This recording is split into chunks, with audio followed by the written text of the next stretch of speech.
Chapter 141. Xiao Bao ran off in a huff. Xiao Yi used 5 minutes to undo the 9 consecutive rings and threw them aside. He straightened his little body and went upstairs to look for his grandmother. Old Madam was still worried sick at heart when a soft little body fell into her arms. She looked down and was immediately surprised and happy. Her eyes stung. "Oh, my little sweetheart, why did you think of going upstairs to look for great-grandmother?" Ever since she developed autism, this was the first time Xiao Yi took the initiative to get close to her. How could she not be surprised? She picked him up from the ground and placed him on her lap. She stroked his hair with her aged hand and guided him patiently. "Baby Yi, tell great-grandma. Do you miss great-grandma?" Xiao Yi's little head nodded gently. Baby Yi was willing to communicate with her. The old madam's eyes immediately moistened. She hugged him tightly and choked with sobs. Good boy, good boy. If Han knew that Xiao Yi could understand what they were saying and was even willing to respond, he would definitely be very happy. This thought flashed across the old madam's mind. However, immediately after, she recalled Su Yunqian's pregnancy. Worry surged into her heart again, and she couldn't help but sigh. However, her sleeve was tugged. Xiao Yi stared at her with sparkling eyes.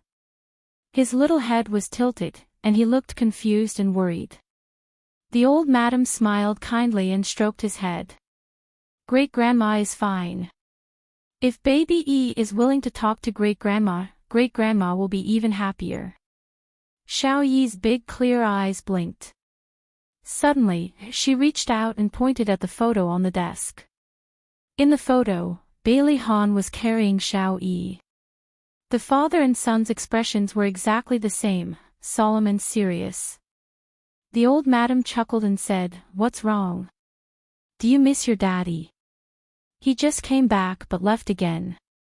When he comes back tonight, he will accompany you well." Xiao Yi nodded sensibly. Her precious little great-grandson had finally taken a turn for the better. The old madam was filled with emotions. The grandmother and grandson sat side by side on the sofa, each holding a book in their hands.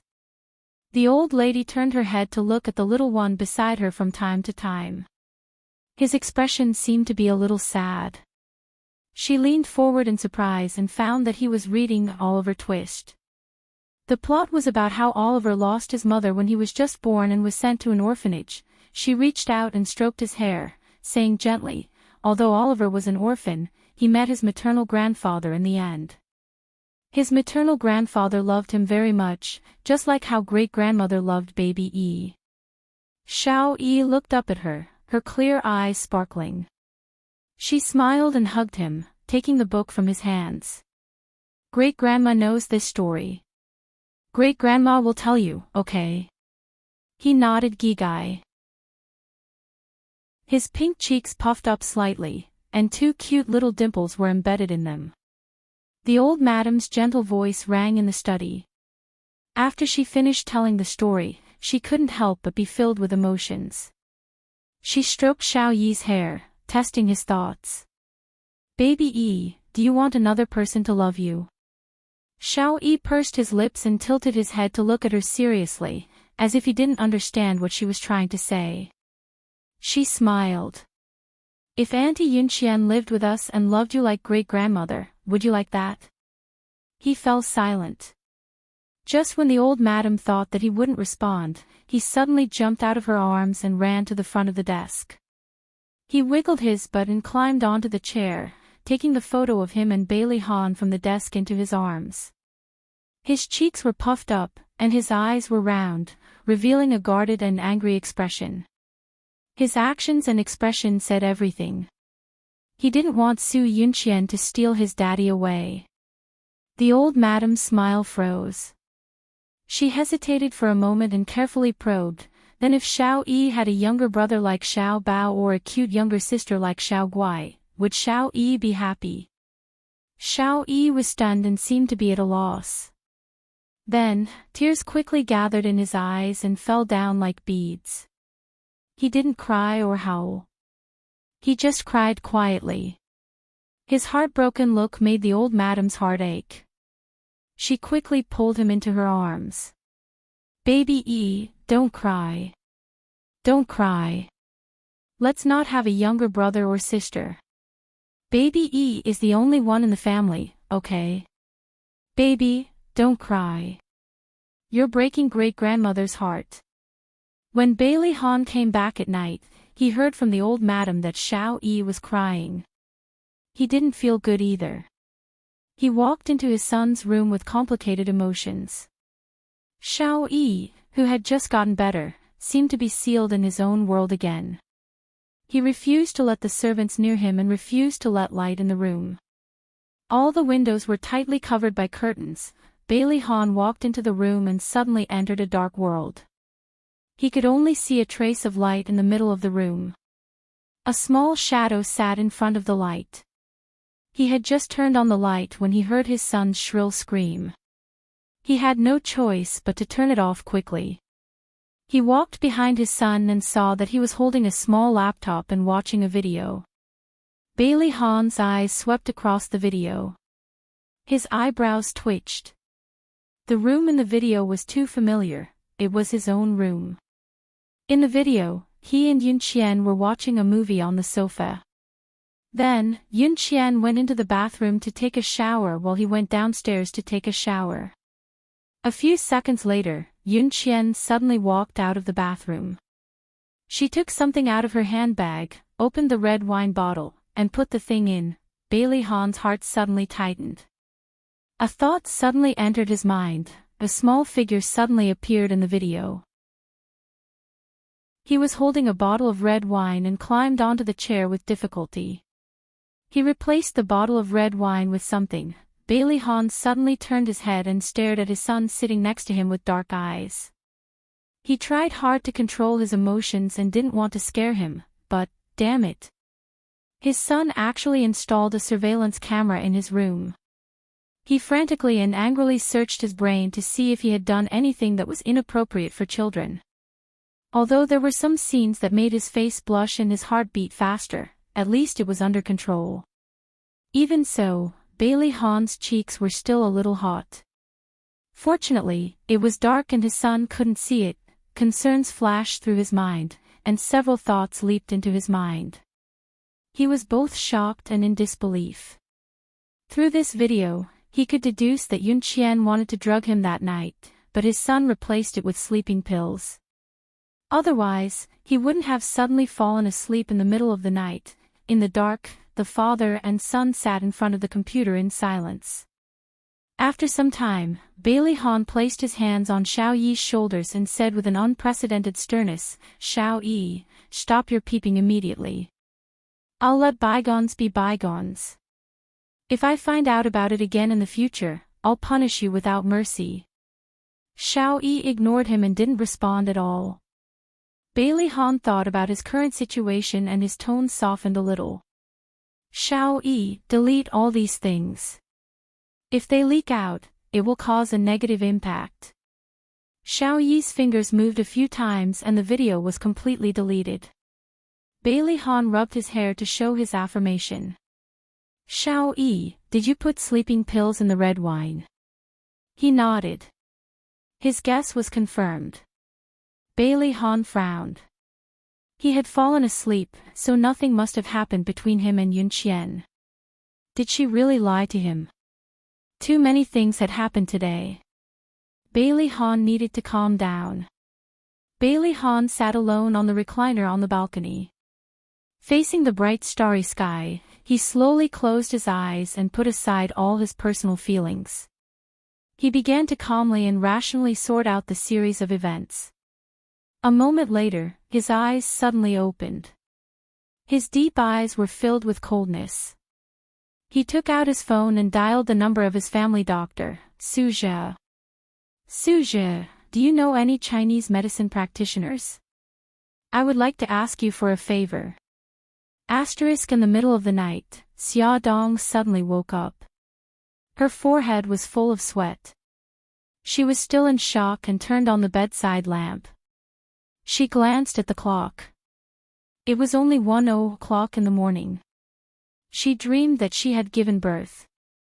Lying on the hospital bed, she was in so much pain that she was about to faint. After giving birth with great difficulty, the doctor brought the child to her. It turned out to be a deformed child with atrophied limbs.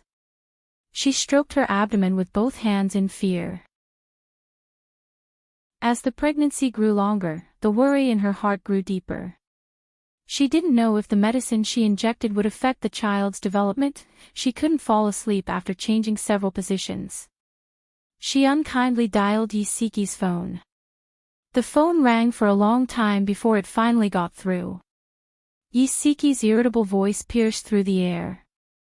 Xia Dong. Xia Dong quickly moved the phone away from her ear and laughed. Yezi, sorry to disturb your rest, get lost. You better have something serious to say. Otherwise, I'll crawl out of your phone and strangle you. Yiseki was worried that she would wake her husband up, so she went to the living room after answering the phone. Then hurry up and crawl over. I need you to comfort me, what's wrong? Yiseki caught the change in her mood and pricked up his ears. Xia Dong touched her abdomen. I just had a nightmare. I dreamed that I gave birth to a deformed child. Yiseki paused and softened his voice. Don't think too much. Even our Shihao said that although the medicine will affect the fetus, you didn't absorb much of it, so it shouldn't be a problem. But the medicine is very strong, Yiseki interrupted her. Xia, listen to me. It's useless to worry about these things now. Whether the child is deformed or not, you have to give birth to it for Xiao Guai's sake. Xia Dong leaned against the pillow dejectedly. Siki was right. Worrying about these things now was a waste of energy. Even if the fetus was affected by the medicine and became deformed, she had to give birth to it. Xia, don't think too much. What you need to do now is to take care of your body. I'm planning to take Nyonyo to the aquarium this weekend. Do you want to bring Xiao Bao and Xiao Guai along? Xia Dong smiled. Okay, then we've made an appointment. Hurry up and go to sleep. I'm fine now. Are you really fine? I'm really fine. Just treat it as my prenatal depression acting up. I'm full of energy now. Add Shinwu 799. Chapter 142. Han, why did we stop here? Didn't you say we were going to an art exhibition? In the car, Su Yunqian looked out of the window in surprise. They were now parked opposite a traditional Chinese medicine hall. Grandma hasn't been sleeping well recently. I heard that this traditional Chinese medicine hall has an exclusive secret prescription for insomnia. Bailey Han opened the door for her. In the traditional Chinese medicine hall, there was a gray-haired old doctor in charge. Bailey Han told him what he needed, and the old doctor asked a young doctor to take out a package of Chinese medicine. Bailey Han grabbed Su Yunqian's wrist and said with a smile, Yunqian, didn't you have a pregnancy reaction, nausea, and a bad appetite? Let Dr. Su take a look at you. Su Yunqian's eyes flashed with a flash of panic. No, I'm fine today. Yunqian, pregnancy is a big deal. You can't be careless. Gigai, listen to me and let Dr. Su take a look. Bailey Han smiled very gently. He held her shoulders. It seemed gentle, but his strength was very strong. She couldn't resist at all and was forced to sit on the stool opposite Dr. Su. Madam, please stretch out your right hand. Dr. Su smiled kindly. Su Yunqian's face changed. She hesitated and refused to stretch out her hand. Dr. Su, I'm fine. I won't trouble you. She wanted to get up, but Bailey Han stood behind her. He held her shoulders with both hands and slowly pressed her down. He smiled gently. Yunqian, Dr. Su is known as a gynecologist. If you want him to treat you, you have to make an appointment half a month in advance. Don't be childish. Let Dr. Su treat you quickly. Han, Su Yunqian was flustered and didn't know what to say. Alright, stop messing around. The smile on Bailey Han's face was devoid of any warmth, making people shudder. He pressed her shoulders with one hand and suddenly grabbed her right hand with the other hand and put it on the table. Dr. Su, please. Dr. Su touched his beard with one hand and felt Su Yunqian's pulse with the other. Su Yunqian looked at Dr. Su, whose eyes were slightly closed. Every second felt like a year. When she saw him suddenly open his eyes, she was shocked. Her momentary panic and loss of composure fell into Bailey Han's eyes. The smile on his face faded as he politely asked, Dr. Su, how is it? Su Yunqian's heart was in her throat. Dr. Su said slowly, Mr. Bailey, I'm sorry to disappoint you. Your wife is not pregnant. Bailey Han's eyes narrowed. His sharp gaze instantly shifted to the pale Su Yunqian. However, it was only for a short second before he regained his courteous appearance. He smiled and nodded at Dr. Su. Dr. Su, thank you for your hard work. However, I have to correct one thing. Miss Su is not my wife. Su Yunqian felt as if her heart had fallen into an ice cellar. She still wanted to make a final struggle.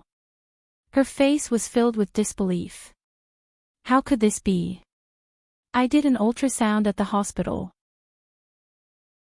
The doctor clearly said that I'm 7 weeks pregnant. Dr. Su frowned and was a little unhappy. Miss Su, I've been practicing medicine for more than 70 years, and I've never made a mistake. Whether you're pregnant or not, I'll know by taking your pulse. Bailey Han glanced at her indifferently. His gaze was as cold as iron. She suddenly trembled, and the words that she wanted to say were all suppressed. She didn't know how she followed Bailey Han out of the clinic. When she came back to her senses, she was already in the car. Bailey Han's face was cold as he started the car without a word. Su Yunqian looked at his side profile and only saw a pair of malicious and cold eyes. She called his name softly. Han, he said calmly, Yunqian, I didn't expect you to lie to me. Su Yunqian was shocked. She knew his temper very well. The angrier he was, the calmer he would be. She quickly said, No, I didn't. Han, there must be something wrong. Let's go to another hospital and have a proper examination, okay? Something wrong. His voice was so calm that it was almost emotionless. Do you mean that the ultrasound in the hospital made a mistake, or that Dr. Su made a mistake in taking your pulse? Dr. Su is not a god. How can he know whether I'm pregnant just by taking my pulse? Tears gathered in her eyes. She looked so pitiful, but unfortunately, he didn't look at her at all. Bailey Han said lightly, Okay, then let's go to the hospital for another examination. Let's go to the first hospital. I have Dr. Zhang's phone number, so we can make an appointment in advance. No, let's go to another hospital. Bailey Han didn't choose the first hospital where she did the examination last time. Instead, he changed directions and drove to the City People's Hospital. He booked the number of Lin Shihao, the director of obstetrics and gynecology. There weren't many people in the obstetrics and gynecology department today. There were only 2 people in front of Su Yunqian. As time passed, her heart was in a mess, and she didn't know how to deal with it. Bailey Han received work-related calls from time to time. He walked to the corridor to answer them. Su Yunqian's eyes moved, and she had an idea. She quickly sent a text message to her mother on her cell phone. When it was almost Su Yunqian's turn to go in, Bailey Han received a call from old madam. He looked at the closed office door and pressed the answer button. When the nurse called Su Yunqian's name, Bailey Han was still talking to old madam. Su Yunqian hurried into Lin Shihao's office. Lin Shihao was the only one in the office. She went straight to the point and said, Dr. Lin, I have a favor to ask of you. She quickly filled out a check and pushed it in front of Lin Shihao. As long as you say that I'm 7 weeks pregnant, it's yours. Lin Shihao glanced at the check. There were 6 zeros on it. It was indeed a big temptation. He might not be able to earn so much money even if he was a doctor for the rest of his life. Unfortunately, he wasn't interested in this. He just wanted to be a responsible doctor. He said lightly, I'm sorry, I can't help you with this. Su Yunqian gritted her teeth. This is only half of the reward. I'll pay you the other half after it's done. His lips curled into a mocking smile. Miss Su, if you're here to see a doctor, I welcome you. If it's something else, please don't disturb my work. Lin Shihao, you should know the Su family's influence in City A. Since the temptation failed, Su Yunqian began to threaten him. She lowered her voice and her eyes were filled with bone-chilling coldness. There was a knock on the door. Please come in. Su Yunqian quickly grabbed the check and didn't forget to threaten Lin Shihao with her eyes. The door opened and Bailey Han walked in. His tall figure slowly walked over, giving Su Yunqian an inexplicable sense of oppression. He said lightly, Dr. Lin, I'm the patient's fiancé. How's the checkup? Lin Shihao recognized Bailey Han the moment he walked in. He was the man Xia Dong had secretly implanted. He didn't expect him to bring his fiancée here for a pregnancy checkup. What a coincidence. Lin Shihao smiled and said, We're about to start. Miss Su, please lie down on the bed. With Bailey Han present, Su Yunqian didn't dare to threaten Lin Shihao openly. She could only hint at him with her eyes. Unfortunately, he ignored her threatening eyes and calmly announced the results of the checkup. Miss Su, you're very healthy. You're not pregnant. In the hospital garden, Bailey Han and Su Yunqian sat side by side on a bench. Bailey Han said lightly, Now, what else do you want to say? She hugged his arm. I really don't know how this happened. Han, you have to believe me. He pushed her hand away bit by bit and said in a bone-chilling voice, Don't lie to me anymore. Yunqian, that night, you drugged the red wine. Unfortunately, Xiao Yi found out and Xiao Yi replaced your red wine with a red wine with sleeping pills. After that, I fell asleep. Actually, nothing happened that night. No, that's not it. We already had sex. Han, you also saw the bloodstains on the sheets. Su Yunqian's heart had never been so flustered. Damn it, how did Bailey Yi know that she had drugged him? Bailey Han rubbed his temples. You must have cut your finger and smeared the blood on the sheets. You know this better than I do, don't you? Yunqian, don't quibble anymore. I've already seen the video of you drugging him. Her face was pale and her shoulders slumped. She covered her face with her hands and cried helplessly. Han, I'm sorry. I just love you too much. I was afraid that you would leave me. I thought that as long as I had your child, would be able to hold on to your heart. Bailey Han didn't hug her and comfort her as usual. His trust in her was shattered by her own hands. Their relationship that was full of lies started to make him feel tired, painful, and deeply hurt. He armed himself with indifference. Su Yunqian, you disappoint me too much. It was the first time he called her by her full name. It seemed that he was really disappointed in her. She hurriedly grabbed his arm and cried without caring about her image. Don't go. I beg you, Han, forgive me just this once.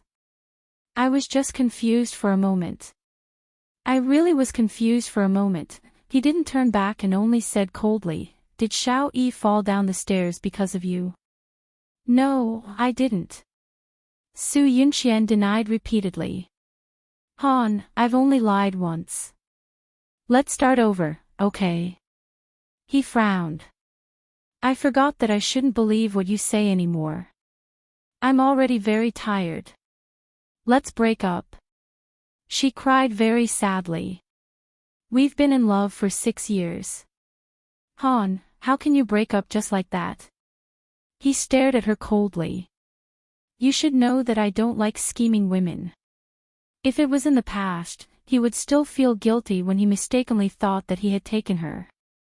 But now, he didn't even feel a little guilty. 6 years of feelings and 5 years of waiting. He waited for her to return from England and thought that their relationship would blossom. He didn't expect so many twists and turns. He also didn't expect that the woman he loved deeply would become like this. He was very disappointed and heartbroken. He resolutely shook off her arm. Su Yunqian was caught off guard and almost fell to the ground. She staggered 2 steps and steadied herself by supporting herself on the edge of the chair. Bailey Han didn't turn back and strode away. Beauty novel, Songshu 566. Chapter 143. Bailey Han was extremely disappointed in Su Yunqian. No matter if she called or went to his office or home to look for him, he refused to meet her. What he didn't know was that Su Yunqian wouldn't let him go so easily. On Saturday, Xia Dong acted as Yi Xi's assistant and went to Bailey's house with Lin Yi. Before she left, she dressed herself up and made herself look old-fashioned and serious. The 2 brats rested their heads on their hands as they watched her fiddle with the clothes, commenting from time to time. Xiao Guai pouted. Mommy, you look so weird. You look like an old auntie who can't get married. Xiao Bao knocked on Xiao Guai's forehead. Gigai, you're so stupid. Mommy is an old auntie who can't get married. Xia Dong turned around and rolled her eyes at them. Who said I can't get married? My suitors are lining up from here to the Pacific Ocean. Xiao Bao sneered. Mommy, if you keep bragging, you'll be exposed. Xiao Guai giggled. Big brother, you're wrong. It's not that Mommy can't get married. Mommy doesn't want to get married. Xia Dong was moved to tears. She hugged her daughter. Daughters are really more caring than sons. I didn't waste my efforts to have a daughter. Xiao Bao rolled his eyes. Mommy, do you need me to remind you that it's already 8:20? There's only 40 minutes left before you have to go to work. Dr. Lin must have been waiting for a long time. I'm going now. Bye, babies. After some chaos, Xia Dong finally left. Xiao Guai watched her mommy leave like a gust of wind. Big brother, I suddenly feel like we're so happy. Xiao Bao was curious. Why? That's because Mommy is the ever-changing Sakura. One moment, she's a strong woman, and the next moment, she's like us. She's like a little kid. It's so interesting, Xiao Guai laughed happily. That's true, Hua. Xiao Bao held her hand. Gigai, let's go. Big brother will teach you how to draw. When his mother was not around, as the only man in the family, he had to shoulder the heavy responsibility of taking care of his sister. Xia Dong ran downstairs and found Bailey Yun leaning against the Lamborghini in a cool pose, waiting for her. Fox, why are you here? Xia Dong was curious why Lu Xing did not stop him. She looked around and did not see Lu Xing. She guessed that what she said to Mikakito last time was effective. I'm sending you to work. When you get off work, I'll take you to eat something delicious. Bailey Yun blinked his foxy eyes and flicked the hair in front of his forehead. He looked so charming. Xia Dong got into the car and Bailey Yun drove off. She quickly grabbed the handrail, her face pale. What's wrong? I thought you weren't afraid of racing. She still looked so heroic when she won the motorcycle racing championship. She covered her mouth. Don't drive so fast. I want to vomit. Bailey Yun panicked when he heard her. He quickly slowed down and turned to ask her. How are you? Do you feel better? Xiaodong took a deep breath. I'm much better. He frowned. Are you not feeling well? I'll call Lin Yi and tell him that you're not going with him. I'll take you to the hospital. She quickly stopped him. No, it's okay. I didn't sleep well last night, so I felt a little nauseous. I'm fine now. He looked at her suspiciously. Are you really fine? I'm really fine. I can even go up the mountain and kill a tiger. Xiaodong patted her chest proudly. Bailey Yun looked at where she was pointing and suddenly burst out laughing. It's been so many years. Why haven't you developed? Xiaodong was angry. Even if she wasn't as voluptuous as the sexy goddess, she was still very voluptuous. She was very voluptuous. Okay. I'm just joking. Did you hurt your pride? Bailey Yun saw that someone was angry and quickly freed his hand to smooth her hair. He stroked her hair like how he stroked Lil P. Don't be angry. I was just saying. Xiaodong turned her head and ignored him. What a hardcore guy. Yo, you're really angry. Look at your puffy face. It's like a bun. I really want to pinch it. This guy really did what he said and rubbed her face like a bun. Xiaodong slapped the back of his hand and said angrily, my face is not a bun. No matter how much you rub it, there's no filling. Focus on driving. You're so annoying. They were bickering when they arrived at Lin Yi's clinic. Lin Yi had already checked his watch twice when he saw Bailey Yun escorting Xia upstairs like a protector. He couldn't help but tease, so you're the one who sent Xiaodong. No wonder she's late. Xiaodong, why didn't Mr. Beitang send you here last time? Bailey Yun immediately exploded and yelled at Lin Yi. Old Lin, are you my friend or not? How can you take revenge like this? Lin Yi put on his coat and prepared to go out. Of course I'm your friend. It's commonly known as a bad friend. F***ck off. Bailey Yun didn't hold back and kicked his butt. Unfortunately, handsome Lin Yi was agile and nimble and dodged. Xiaodong pretended that she didn't see anything and said calmly, Dr. Lin, I'm ready. We can go now. Bailey Yun wanted to go with them and insisted that Xiaodong sit in his car. Lin Yi said faintly, letting Xiaodong sit in your car. Is she your assistant? Bailey Yun gritted his teeth and secretly warned himself that he must remind Lin Yi a few more times to not have any ideas about Xiaodong. Since it was Saturday, Bailey Han didn't have to go to the company. When they arrived, he was also at home. Xiaodong was worried that he would recognize her. Fortunately, he only glanced at her and didn't say anything. He led them upstairs directly. Today's rehabilitation treatment went smoothly. After it was over, Lin Yi asked Xiao Yi about how he solved the 9 rings. Little Wingzi took out the 9 consecutive rings, and Xiaodong helped him time it. Exactly 2.5 minutes later, Little Wingzi had unlocked all 9 rings. Lin Yi patted his shoulder in surprise. Well done. I'll discuss with your parents and arrange a day out. Xiaodong squatted in front of him and smiled gently. Xiao Yi, you're amazing. He looked into her eyes without blinking, as though he could see through her internal organs.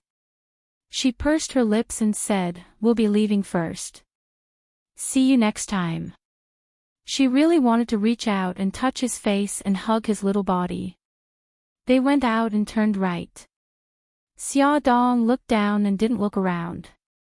She almost bumped into Bailey Han, who was coming up from downstairs. The two were very close to each other, almost touching each other. I'm sorry. She subconsciously stepped back. When she realized that she was on the stairs, her high heels were already on the edge of the next step. She lost her balance and her body swayed. She quickly grabbed the railing next to her. Bailey Han had already reached out and wrapped his arm around her waist. It was a very familiar feeling. Because the two were so close, he could smell the faint fragrance on her body. It was also a very familiar smell. He suddenly stared at her face. Her long bangs covered her forehead and the black-rimmed glasses covered her eyes. However, it couldn't hide her gaze. His gaze was very sharp and dangerous. Xia Dong felt like she was being seen through. She struggled. Mr. Bailey, Bailey Han ignored her. He raised his right hand and reached in front of her eyes. He was about to grab her glasses. Lin Yi suddenly coughed dryly. Mr. Bailey, I'm sorry. My assistant offended you. I have something to discuss with you. Do you have time now? Bailey Han paused and slowly retracted his hand. Of course, Dr. Lin. This way please. He gave her a long look before brushing past her. Lin Yi nodded at her and followed him upstairs. Xia Dong's hand tightened on the railing. She remembered his gaze when he went upstairs. She didn't know if he recognized her. She calmed down and went downstairs. She sat in the living room and waited for Lin Yi. She knew that Lin Yi wanted to talk to Bailey Han about bringing Xiao Yi out. Would Bailey Han agree? In less than 10 minutes, Bailey Han and Lin Yi came downstairs, talking and laughing. It seemed like the discussion went well. Xia Dong relaxed.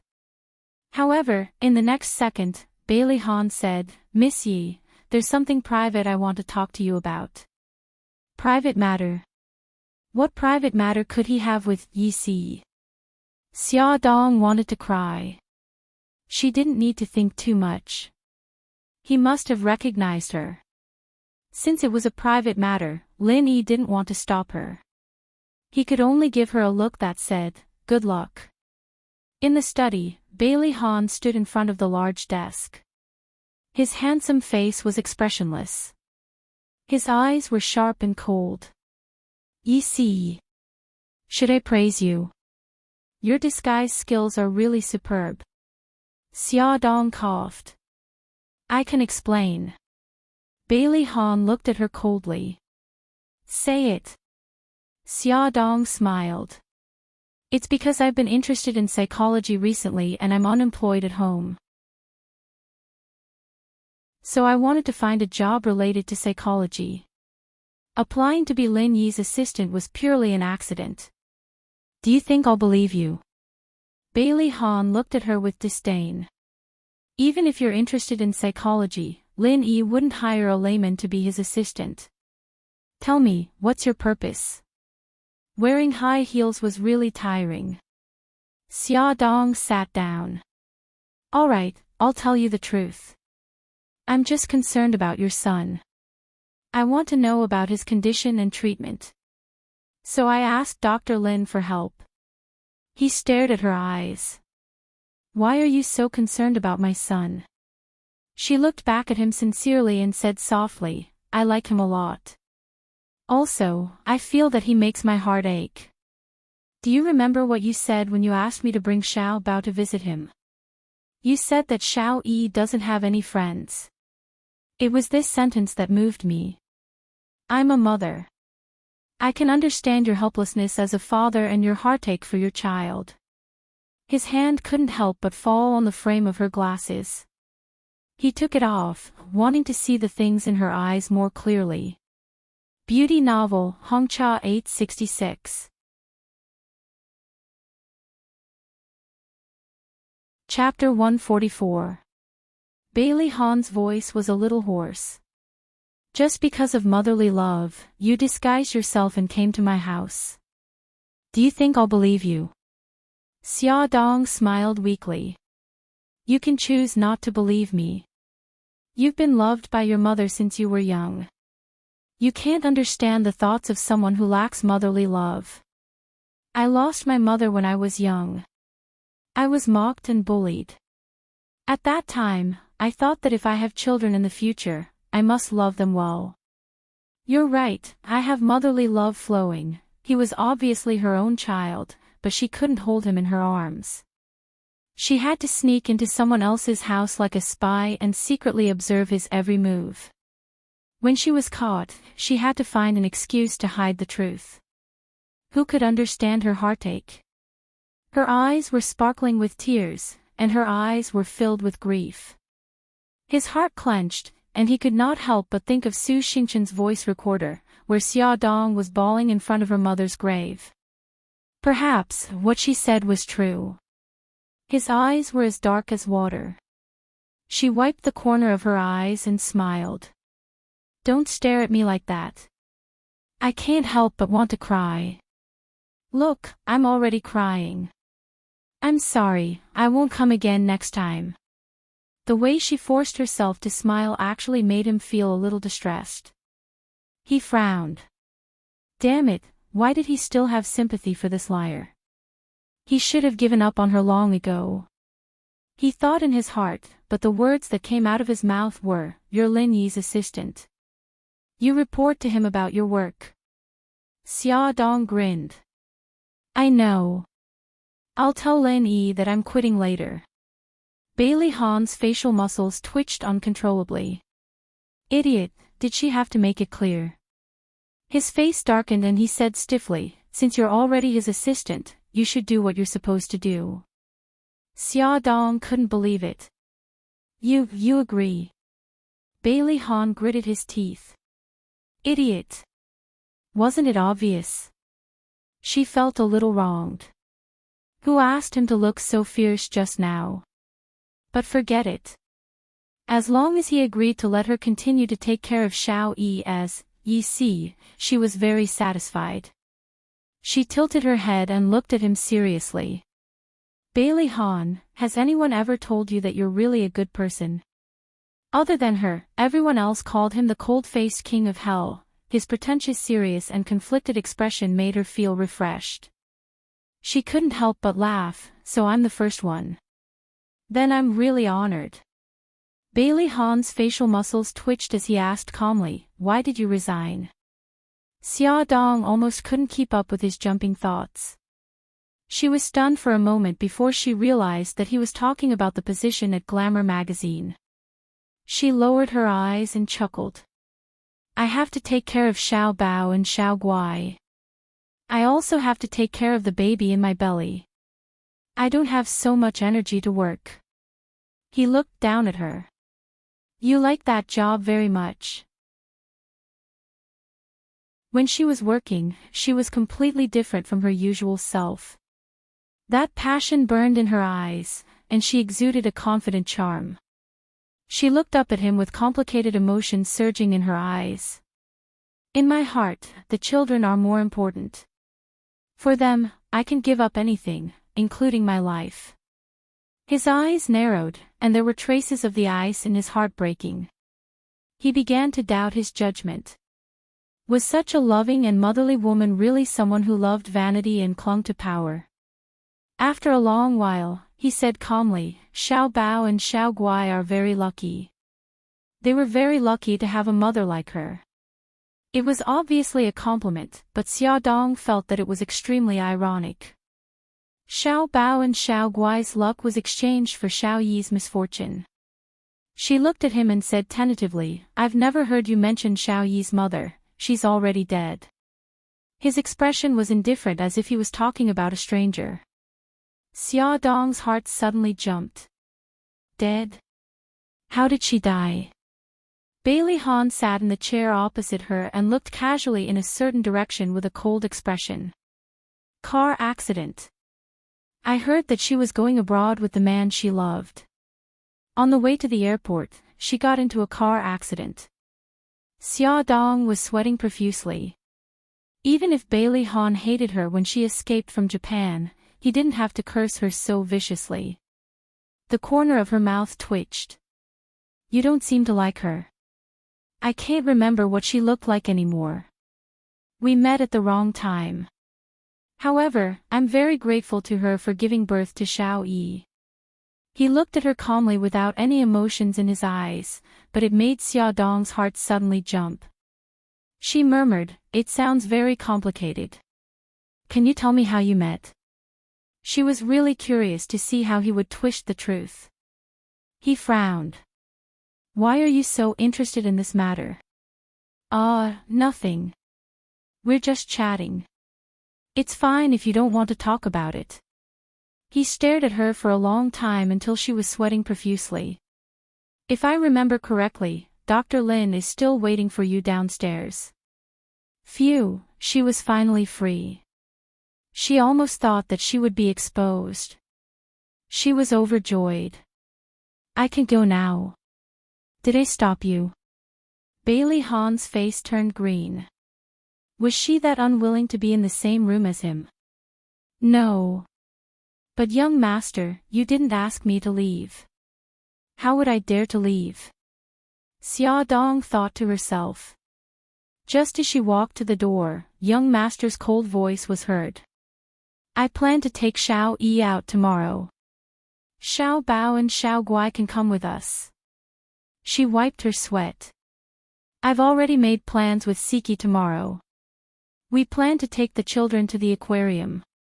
She also wanted to go out with Xiao Yi, but if she dared to stand Siki up, she would die a horrible death. Bailey Han was expressionless. She laughed awkwardly and waved her hand.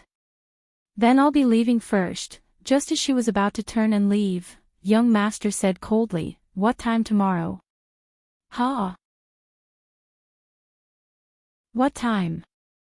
I'm asking you, what time are we going to the aquarium tomorrow?" The veins on Bailey Han's forehead throbbed. He found it unbelievable that he would suggest going to the aquarium with her. "Oh, we've made plans for 10 o'clock. The young master said stiffly, "See you outside the aquarium tomorrow." "Oh, okay. See you tomorrow." After Xiaodong left the study and walked to the stairwell, she suddenly felt that something was wrong. Brother Shen would definitely go with them tomorrow. If the two of them were together, wouldn't they be at loggerheads and part on bad terms? She wanted to scratch the wall. Could she back out now? Why was it that whenever she was in front of Bailey Han, she couldn't think straight? Why did she always do something crazy? She could almost imagine how dark Bailey Han's poker face would be if she went back on her word. He would even use his knife-sharp gaze to kill her, so the next day, the situation was a little out of control. No, to be exact, it was out of control. The three families met in the parking lot at the entrance of the aquarium. Mika Kito was holding Gigai, while Xiaodong was holding Xiao Bao's hand. They looked like a family of four. Yi Siki and Lin Shihao each held Nyonyo's little hand as they walked over slowly. The two families gathered together and laughed happily as soon as they met. The three children, especially, were jumping around happily. A Rolls-Royce drove into the parking lot ostentatiously. Bailey Han stepped out of the car holding Xiao Yi's hand. When Lin Shihao and Yi Siki saw Bailey Han, their expressions were normal because they had heard from Xiaodong that Bailey Han would be coming with them. But Mika Kito was different. Her deep eyes suddenly turned to Xiaodong. She clasped her hands together and blinked ingratiatingly. She lowered her voice and said, "Brother Shin, if there's anything you want to say, let's talk at home, okay?" Mika Kito's expression was very bad. His handsome face was emitting a cold aura. He gritted his teeth and said fiercely, "You've learned to lie to me. Brother Shin, I beg you. Teach me when we get home tonight, okay?" Bailey Han and Xiao Yi were getting closer and closer. She looked at him with her big watery eyes and begged anxiously and pitifully. Beitang Shin was furious. He was furious that she had agreed to be Lin Yi's assistant without consulting him first. He was furious that she had risked her life to take care of little Wingzi in the Bailey family. He was furious that she had acted first and reported later, taking care of Bailey Han on a family gathering like this. But when he saw her pitiful expression, he couldn't help but soften. In the end, all his conflict and anger turned into a flick on her forehead. He gritted his teeth and glared at her. "I'll deal with you when we get home tonight." Xia Dong held her aching forehead and tried to please him with tears in her eyes. "Brother Shin, you're a great person and don't hold a grudge against me. You're a magnanimous person." From the corner of her eyes, she saw that Bailey Han and the others were already 2 meters away. She quickly shut her mouth and giggled. Mika Keto was angry and helpless. He ruffled her hair. Bailey Han was like an arrogant king. Standing in a place like the parking lot, his arrogance and domineering aura couldn't be concealed. His indifferent gaze swept across the few people without batting an eyelid. When he saw Lin Shihao, his eyes moved. He didn't expect that the director of the obstetrics and gynecology department of the People's Hospital was actually the husband of Xia Dong's good friend. Lin Shihao saw that his gaze was on him and nodded politely. "Mr. Bailey." Bailey Han also nodded his head out of courtesy. Finally, his gaze fell on Mika Keto. Mika Keto's cold and arrogant gaze was fixed on him. The two of them looked calm, but the turbulent undercurrent was felt by everyone else. Xia Dong quickly smiled. "Since everyone is here, let's go in." She took out the tickets that she had booked beforehand and distributed them to everyone. After entering the aquarium, there was a disagreement. Xia Dong considered that if they were to visit the aquarium as a group, they would be too conspicuous. Moreover, the combination of Mika Keto and Bailey Han was too dangerous. They could explode at any time. Therefore, she suggested that everyone split up and visit different aquariums. Then, they would make an appointment to leave the aquarium together. However, Bailey Han disagreed. He said that bringing Xiao Yi out to play was to let him have more contact with the outside world. Therefore, the father and son pair would follow the group unswervingly. What he said was reasonable. Xia Dong had no reason to refute him. Therefore, the large group of people marched forward. Add Songshu 566.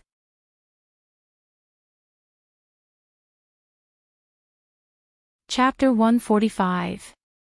In the underwater tunnel, colorful seaweed, corals, and all kinds of fish swam in front of them. There were even sharks with big mouths and murderous auras. The children couldn't help but exclaim in surprise. Even Xiao Yi widened her eyes. The underwater world allowed the children to experience the beauty of nature and the vastness of the ocean. They stopped from time to time and leaned against the glass to look at the various creatures swimming in the water in amazement, so much so that they neglected the people and things around them. Xiao Yi raised his head and looked obsessively at the sea turtle that weighed a few hundred kilograms slowly and clumsily swimming above his head. He couldn't help but follow its pace with his short legs.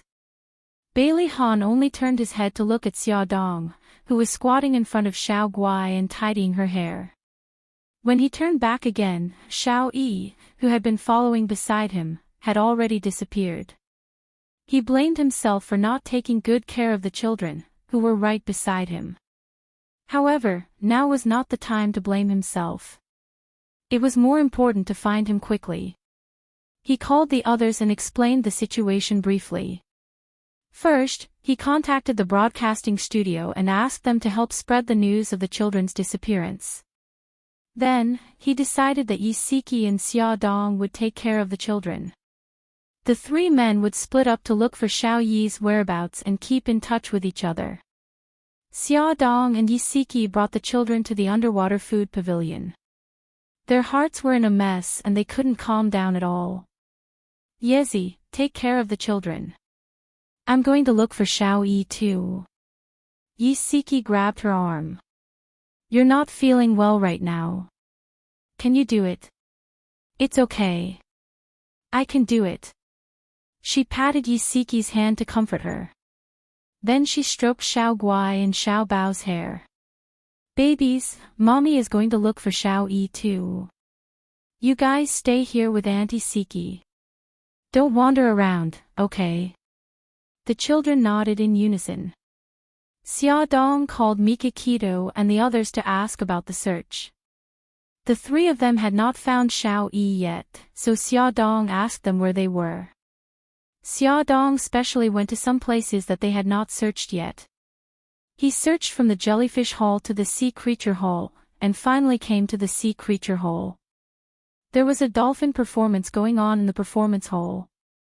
When Xia Dong walked into the performance area, the viewing platform was already full of people. She searched row by row and kept apologizing to the people. When she found the first row from the last row, the performance had just ended. She hurriedly stood to the side and searched for that small figure in the surging crowd. Suddenly, she saw a short figure walking towards the exit. He was wearing the same clothes as Xiao Yi. She didn't have time to think. She shouted Xiao Yi's name and rushed into the crowd to chase after him. Xiao Yi, Xiao Yi, she struggled to squeeze through the crowd, but unfortunately, her voice was drowned out by the noise. Her body was squeezed by the crowd. When she looked up again, the child was long gone. Maybe he was blocked by the adults next to him, or maybe he had already left the performance hall. Xia Dong helplessly stopped. When the crowd had dispersed, she held on to her last glimmer of hope and looked around the seats in the performance hall. She imagined that maybe Xiao Yi was sitting somewhere that she couldn't see. Suddenly, her eyes lit up and she ran to the corner of the first row. There was a small figure sitting on the seat. He was focused on the huge pool in front of him. There were two dolphins, one big and one small, swimming lazily in the pool. Several staff members were finishing up the performance. Xiao Yi, when Xia Dong ran in front of him, she was panting heavily. Her heart was thumping wildly. She suddenly hugged him in her arms and said in a trembling voice, "Xiao Yi, why are you here? We were worried to death." Bailey Yi's eyes flashed. He leaned against her chest and could hear her heart beating wildly. There was a faint fragrance on her body. Hugging him, it was warm and comfortable. He despised and hated all the women who tried to get close to his daddy. His little hand pushed her shoulder forcefully and a low growl of displeasure came from his throat. "Sorry, I was just too happy." Xia Dong quickly let go of him and smiled gently. "Wait a moment. I'll inform everyone." She was the first to inform Bailey Han. When she was talking to Mikakito, Xiao Yi suddenly jumped down from the chair and walked out silently.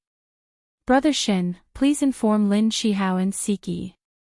I'll take Xiao Yi to Seabed Food Pavilion immediately." She quickly hung up the phone and followed Xiao Yi. "Xiao Yi, don't walk so fast. Watch your step." Xia Dong followed closely behind him. Seeing that the steps were very high, she naturally reached out to help him up. Unexpectedly, he suddenly reached out and pushed her away. Although he didn't use much strength, she was still caught off guard and her body swayed along with his force. She grabbed the back of the chair to steady herself. He looked at her coldly.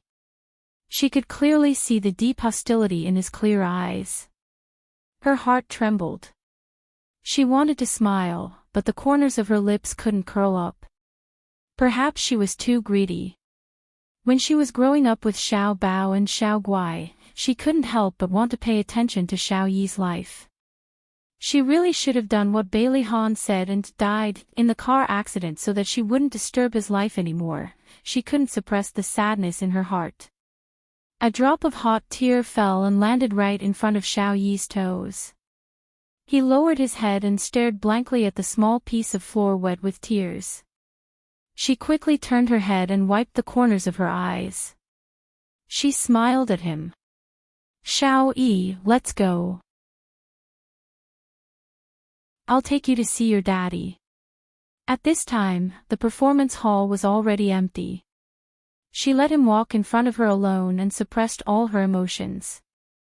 When they walked out of the performance hall, two men in flowery shirts suddenly rushed towards them. They came in a menacing manner. It was obvious that they weren't kind people. Xia Dong instinctively protected Xiao Yi. She bent down to pick him up from the ground, but a pair of arms suddenly reached out from beside her and snatched Xiao Yi from her arms. The person holding Xiao Yi was a young man in his 20s. He was quite good-looking, but there was a sinister glint in his eyes. He held Bailey Yi's neck with one hand and said coldly, "Miss Ya, please come with us. Let the child go. I'll go with you." Xia Dong put her right hand behind her back and secretly dialed a number. However, a man in his 30s with a knife scar on his face standing beside her discovered her. He snatched the phone and threw it to the ground. With a crack, he crushed the screen. Someone looked over curiously. The man with the knife scar roared fiercely, "What the F***ck are you looking at? Haven't you seen a couple quarrel before?" She felt something pressing against her waist. The knife-scarred man seemed to be holding her waist intimately. He lowered his voice and threatened her, "Behave yourself. If you play any more tricks, I'll take this brat's life first." The man with the knife scar dragged her roughly while the young man followed closely behind with Xiao Yi in his arms. They chose a very secluded path and walked out of the aquarium in a few minutes. Bailey Han received a call from Xia Dong and rushed to the performance hall without stopping. When he rushed in, there was no one inside. He frowned and walked out quickly while calling her phone. However, no one picked up. When he reached the entrance of the performance hall, he suddenly heard a crisp ringtone. He looked around and finally fixed his gaze on the floor not far in front of him. A phone with a broken screen was lying on the floor and ringing. It was Xia Dong's phone. Bailey Han's heart suddenly tightened. After thinking for a few seconds, he quickly made a judgment and chased in a certain direction. When Bailey Han reached the parking lot, he saw a Mercedes-Benz passing by the gate. Xia Dong was sitting in the back seat. He immediately jumped into the car, stepped on the accelerator, and chased after the car.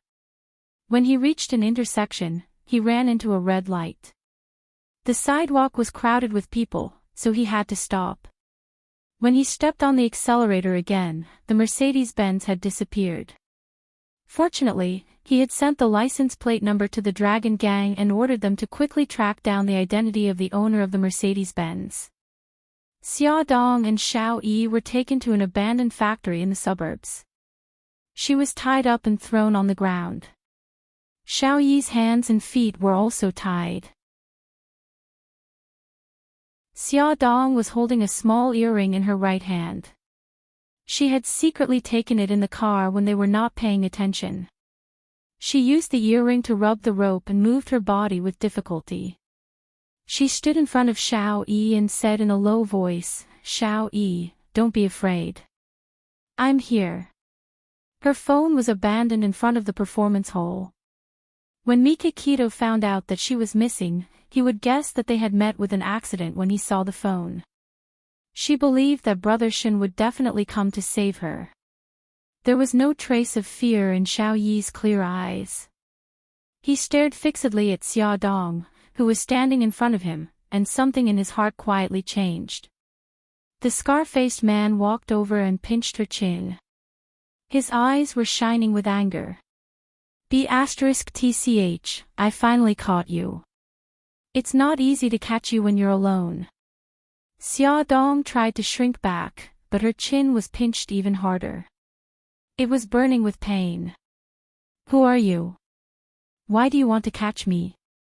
*TCH, you're still playing dumb. If it weren't for you, my brother wouldn't have died." The scar-faced man suddenly let go of her chin and slapped her face hard. Her head hit the concrete floor heavily. Her head was buzzing. Her face was numb and she could not feel anything. She only felt a burning sensation, as if she had been roasted by a furnace. The taste of blood spread in her mouth, and bright red blood flowed down the corner of her mouth. Half of her face was red and swollen, but she did not feel the pain at all. She calmly stared into the scar-faced man's eyes. "Who is your brother?" The scar-faced man spat and said viciously, "I will let you know why you died." Lao San, give her the newspaper. Come and see, Shinwu 799.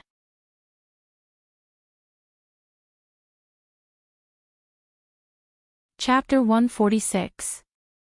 The one called Lao San was the young man in his 20s. His vicious eyes flashed with a cold light like that of a venomous snake. He pulled out a newspaper from somewhere and smashed it hard on Xia Dong's injured face. Look carefully. The man who died tragically on the street in the newspaper is my brother. Xia Dong tried his best to stretch his neck and finally saw the headline and photo on the newspaper clearly. However, she was sure that she had never seen this man before. You're mistaken. I don't know him. Then you might have heard of his name. The scar-faced man suddenly squatted down and pinched her face with 2 fingers. He's the leader of the Flame Gang. Old K, because of you, he was killed by the gangsters.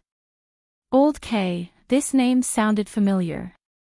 A thought flashed through Xia Dong's mind. She scanned the newspaper with difficulty and finally remembered that she had seen this news before. It said that the leader of the Flame Gang died tragically on the street during a fight. However, how could this have anything to do with her? You remember now. The scar-faced man laughed sinisterly. B*TCH, I know you have a powerful backer. Call him now and tell him to come alone. Otherwise, I'll let you and that little B*TCH die a horrible death. A powerful backer. Was he referring to Brother Shin? Could it be that Brother Shin had a dispute with the local mafia? Questions flashed through Xia Dong's mind. What she needed to do now was to stall for time so that Mikakito and the rest could rescue them. She pursed her lips. I don't know who the backer you're referring to is. Why don't you tell me the whole story, why Old K was cut into pieces by the people of the Black Street? Maybe I can think of something. The knife-scarred man dragged a chair over and sat down. He stepped on her arm and grinned viciously. Don't try to play tricks with me. Otherwise, I'll strangle that little B*TCH to death first. He gave third brother a look and he immediately walked over to Xiao Yi. Xia Dong endured the excruciating pain in her arm and propped herself up to protect Xiao Yi. She said sternly, don't move. I'm not playing any tricks. I really don't know who your backer is. The scar-faced man sneered. Third brother didn't stop walking. He bent down and stretched out his arm to push Xia Dong over. Then, he grabbed Xiao Yi's collar and lifted him off the ground. As Xiao Yi's tiny body was lifted into the air, Xia Dong's heart almost stopped beating. She screamed in panic, don't hurt him. Please, don't hurt him. She struggled to get up from the ground. Her legs were tied up, so she could only jump towards Lao San. She said anxiously, I beg you, let him go. He can't breathe. Xiao Yi's throat was choked by the collar, and his little face gradually changed color due to the difficulty of breathing. His clear eyes were filled with an uncomfortable mist, and he struggled with all his might, kicking his short legs. Xia Dong's heart ached as she bit third brother's arm. D***, how dare you bite me? Third brother grabbed Xiao Yi with one hand and raised his other hand to slap Xia Dong's face. Xia Dong's face swelled even more, and blood flowed down from the corner of her mouth. She gritted her teeth and said coldly, let him go. I'll make a call right away. If they had been so obedient, they wouldn't have had to suffer so much. The scar-faced man glanced at third brother. Third brother placed Xiao Yi on the ground. Suddenly, a cold voice pierced through the air. There's no need to make a call. I'm here. The sound of heavy footsteps clearly beat on Xia Dong's eardrums. She suddenly raised her head and widened her eyes in disbelief. A tall and imposing figure slowly walked in from the door. His face was backlit, so she couldn't see his expression clearly. But he was emitting a domineering and ruthless aura like a king, which made her heart tremble. It was Bailey Han. He had actually found them, and had come to meet them alone. Bailey Han's sharp eyes swept across the battered and exhausted Xiao Yi and Xia Dong, whose cheeks were red and swollen. The murderous look in his eyes suddenly exploded and shot out, but it was quickly hidden behind a calm and indifferent expression. More than 10 hooligans surrounded Bailey Han with knives and other weapons in their hands. They glared at him. Bailey Han didn't take their threats seriously and walked forward fearlessly. He only stopped when the scar-faced man put his hand on Xia Dong's throat and looked at them coldly. "You're Old Mo, Old K's younger brother." Old Mo sneered. "That's right. Young Master Bailey, I didn't expect you to track us here so quickly. It seems like you're this bitch's backer." His fingers gently rubbed Xia Dong's fair neck. Suddenly, he exerted force and she raised her neck in pain. Old Mo smiled evilly. "I didn't expect that Mikakito's woman would have an affair with Bailey Han. Bitch, don't tell me that the little bastard next to you is also your and Bailey Han's child?" Xia Dong glared at him in anger and pain. She bit her lips but didn't say a word. She and Xiao Yi were in their hands. If they were angered, who knew what they would do? Bailey Han's hand silently moved to his back. Old Mo noticed his movement and grabbed Xiao Yi to block in front of him. He said sternly, "Bailey Han, throw away your weapon. Otherwise, I'll take your son's life first." "Pa!" Bailey Han pulled out a handgun from his back and threw it to the ground. "You guys, search him and see if he has any weapons." Old Mo dragged Xia Dong and took a few steps back. With a bang, he kicked the pistol away and ordered his men to search Xia Dong's body. Bailey Han expressionlessly allowed them to search him. The hooligan took a dagger from his calf and threw it to the ground. They didn't find anything else. He looked at Old Mo indifferently. "Old Mo, you're venting your anger on a woman and a child. You and your brother are indeed from the same womb." Old K had once drugged Xia Dong and sent several subordinates to gang rape her. Of course, Old Mo knew about this matter. When he heard Bailey Han's sarcastic words, he immediately flew into a rage out of humiliation. He couldn't help but curse, "Bailey Han, don't King pretend to be a hero for me here. Picking up Baitangshan's broken shoes and wearing a green hat. You're just a dirty person." Bailey Han's eyes flashed with murderous intent. He said coldly, "Your brother asked for it. He's lucky that I only let the men of the Black Street stab him once." Old Mo sneered. "Bailey Han, I'm not going to talk nonsense with you. I'm here today to avenge my brother. Old San, take it out." Old San took a paper thing and threw it to Bailey Han. Bailey Han flipped through the thing in his hand and said coldly, "You want 20% of the shares of Xinghao Group. What a big appetite." Old Mo was not easy to deal with.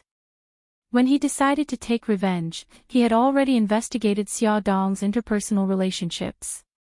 He knew that she had the best relationship with 3 men, Mikakito, Bailey Han, and Bailey Yun.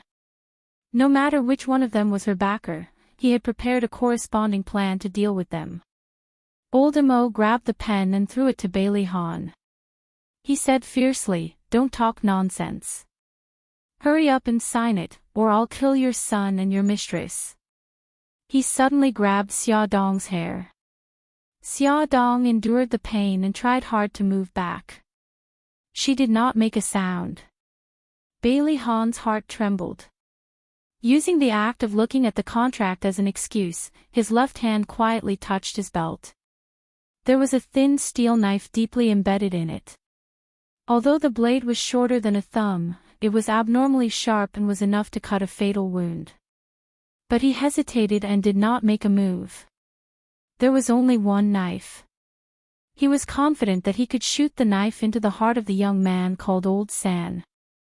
He was also confident that he could save Xia Dong from Old Mo at the same time. But he was not confident that he could take them to avoid the siege of more than 10 people and the shooting of guns.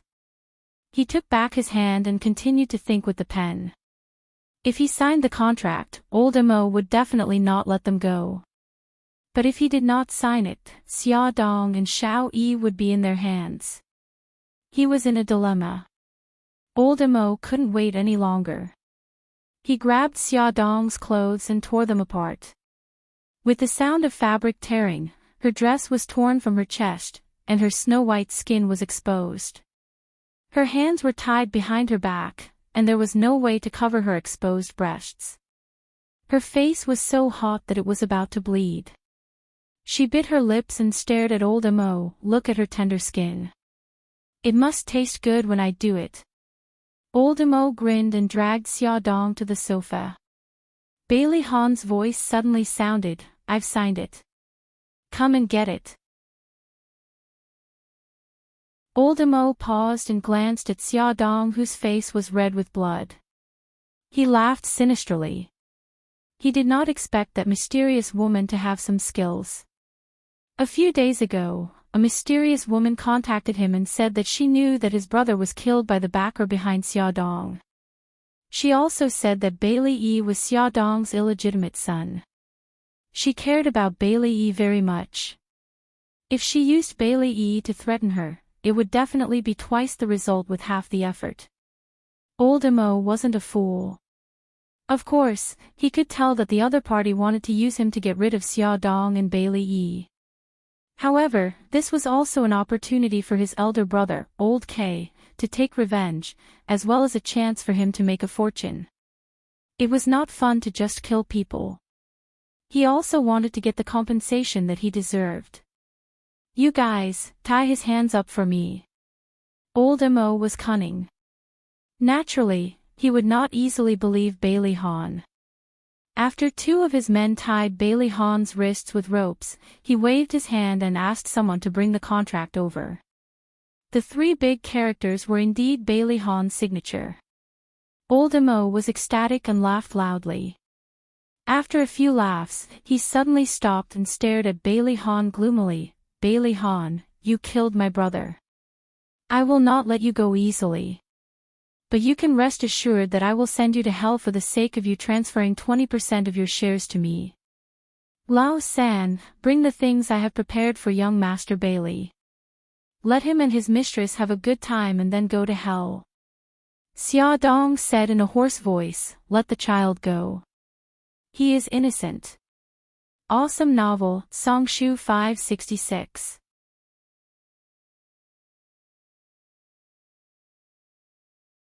Chapter 147. Bah. Old Mo spat. I'm not stupid enough to leave anyone alive. Although Yan Gang had some influence, it was nothing compared to Bailey's family. He was already taking a risk by coming here, so he naturally had to be careful. Brothers, go. Quickly serve eldest young master. Old Mo took out several bottles of syringes, and a large group of people rushed forward. Some injected him with syringes, while others fed him pills. Xiao Yi and Xia Dong were in Old Mo's hands, so Bailey Han could not resist. He was forced to swallow the pills and coughed incessantly. Old Mo let go of Xia Dong, and Old Mo also let go of Xiao Yi. Old Mo walked to Bailey Han's side and kicked him. Bailey's eldest young master, you think you're so great. Now you're lying in front of me like a dead dog. Bah. Brothers, let's quickly retreat and set a fire outside the factory. Let this unfortunate pair of lovebirds come from the water and into the fire. While they were simply packing up, Xia Dong moved to Xiao Yi's side. She gently tugged at the corner of Xiao Yi's clothes with her hands behind her back. Xiao Yi's eyes were sharp. He immediately saw that the ropes on Xia Dong's tied wrists were in a mess because of the needles, leaving only a few thin joints. Her wrists were red and abraded, probably caused by pulling the rope too hard. His eyes flashed, and he suddenly crouched down and bit the rope with his teeth. Xia Dong's body stiffened. She tugged at Xiao Yi's clothes to tell him not to worry, but she did not expect him to bite the rope for her. Her heart ached, but more than that, she felt warm. "Second brother, where's that kid?" The group of people had already walked to the door when third brother suddenly turned around and shouted. Old Amo also became alert and turned around. Because Xia Dong was blocking Xiao Yi's body, he did not see Xiao Yi. He was shocked. That kid couldn't have escaped, right? "Second brother, what should we do?" "Lao San, go in and have a look." Old Amo handed Bailey Han's gun to Lao San. "Be careful." Thump, thump. The heavy footsteps were getting closer and closer. Xia Dong's heart was beating like a drum.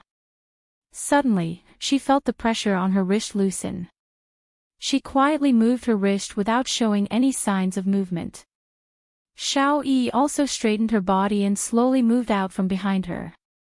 Third brother, who had been staring at them the whole time, was stunned when third brother suddenly appeared in his line of sight. He raised his voice and said, "Second brother, this brat looks very strange.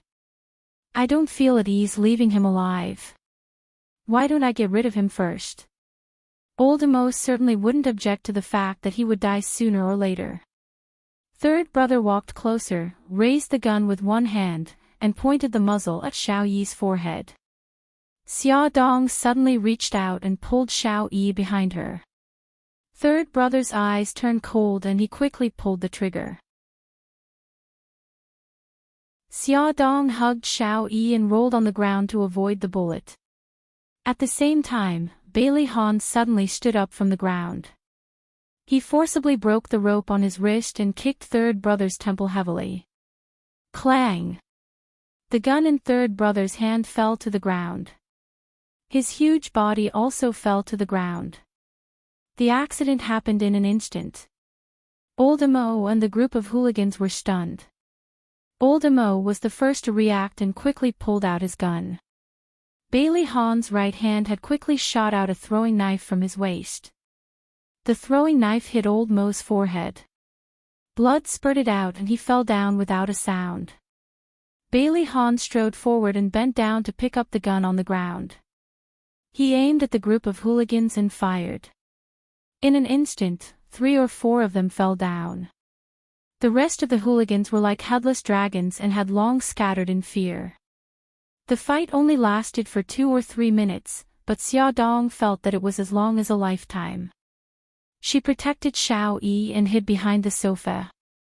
When the gunshot stopped, she hugged Xiao Yi and covered his eyes and ran out from behind the sofa.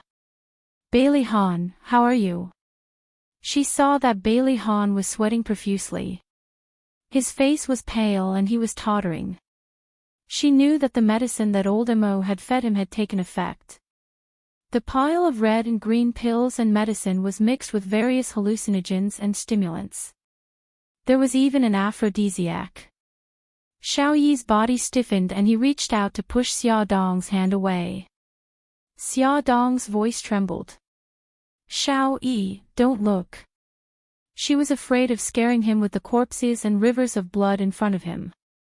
But he insisted. He wanted to see how Daddy was doing. Xia Dong understood his thoughts. She could only put him down with his back facing the door and let go of his eyes. Bailey Han could not hold on any longer. He forced himself to take off his coat and threw it to Xia Dong, who was barely dressed. He fell to the floor with a plop. His body began to twitch and he said in a hoarse voice, "Water, quickly find water, Xiao Yi, stay here. Don't run around." Xia Dong said anxiously as she put on his coat. She glanced around and found an empty mineral water bottle in the corner. She quickly ran over to pick it up and ran out to get tap water. After Bailey Han filled his stomach with water, he vomited violently in the corner. As the pill had stayed in his stomach for a long time, he vomited out white foam. Although he had his stomach pumped, the injection of medicine could not eliminate the effects of the drug. The strong effects of the medicine affected his brain. His body was burning hot, his head was spinning, and his mind was in a mess. Xiaodong anxiously rummaged through his coat pocket, trying to find his phone. Xiao Yi squatted beside him and bit her lip. She took out his phone from his trouser pocket. She hurriedly dialed Mika Kito's number. Brother Shin, we're in an abandoned factory in the suburbs. I don't know the exact location. Bailey Han has been poisoned and needs a doctor. Brother Shin, this is Bailey Han's phone. You can track his signal. After saying this, she did not hang up. Instead, she put the phone aside and paid attention to Bailey Han's condition. His whole body was convulsing and he was delirious. His face was so red that it looked like it was roasted. But other than waiting, there was nothing she could do. She could only watch him suffer. Her heart throbbed with pain. At this moment, he suddenly opened his eyes. His blood-red eyes stared at her like a ferocious beast. At this moment, her dress was in tatters. Although she was wearing his suit jacket, because his jacket was too big, the cleavage in front of her chest was faintly discernible. He suddenly roared like a lion that had gone berserk. He pounced up from the ground and pressed down on her. Xiaodong was caught off guard. The first thing she did was to protect her abdomen with both hands. She did not have any extra hands to block his attack. His burning hot body pressed against hers forcefully. His body was tense and stiff like a rock, pressing down on her tightly. Xiaodong felt a hard stick-like object hit her leg hard. Her heart immediately panicked. She knew what it was. He was like a mad beast. He used all his strength to separate her legs. That burning weapon collided heavily between her legs. She struggled with all her might and tried her best to avoid it. She fiercely bit his arm and shouted anxiously, "Bailey Han, wake up." Fresh blood flowed down his arm. The sharp pain cleared his mind for a second. He wanted to push her away, but his body's instincts made it impossible for him to resist. He said in a hoarse voice, "Hit, hit. Knock me out." In the next second, the demon and his body gained the upper hand. The thing between his legs started to move again. His heavy breathing and painful cries were transmitted to Mika Kito's ears through the phone. He flew into a rage. He sped up and shouted anxiously, "Bailey Han, stop it right now." Xiaodong was being pressed down. She was in unbearable pain. Other than the sharp pain between her legs, her abdomen was also starting to hurt. She did not have time to think. She had to find something to knock Bailey Han out. As far as her arm could reach, there was nothing she could use. She kept moving her body to block his attacks. However, he was too strong. She could not hold on for much longer. Just as she was about to give up, Xiao Yi, who had been silent all this time, suddenly ran away. Soon, he ran back with a wooden stick and handed it to Xiaodong. Xiaodong closed her eyes. She gritted her teeth and swung the wooden stick at the back of his head. His movements suddenly paused. His pupils constricted. His blood-red eyes stared straight at her. That ferocious look made him look like a malicious spirit that had crawled out of hell. Xiaodong shuddered. She was so scared that her heart almost stopped beating. She thought that she was about to die. However, he suddenly roared and got up from her body. Like a wild bull in the wind, he charged at the stone pillar. With a loud bang, his tall body fell to the ground, and he no longer moved. Xiaodong's heart suddenly tightened. She widened her eyes in shock. She had never expected that he would hit his head and bleed. She was shocked, scared, and touched. She wanted to go forward to check on his condition, but the pain between her legs was burning. The pain in her abdomen also intensified. She trembled and wanted to get up, but she didn't succeed. Xiao Yi glanced at her. She bit her lip and turned to run to Bailey Han's side. Bailey Han's face was covered in blood. He lay motionless on the ground. Xiao Yi panicked. She used her little hand to push his arm. Her tears fell and she cried, "Daddy, Daddy, wake up. It's all my fault. I shouldn't have run around. Daddy, wake up." Xiao Yi was willing to talk. Xia Dong was in pain and surprise.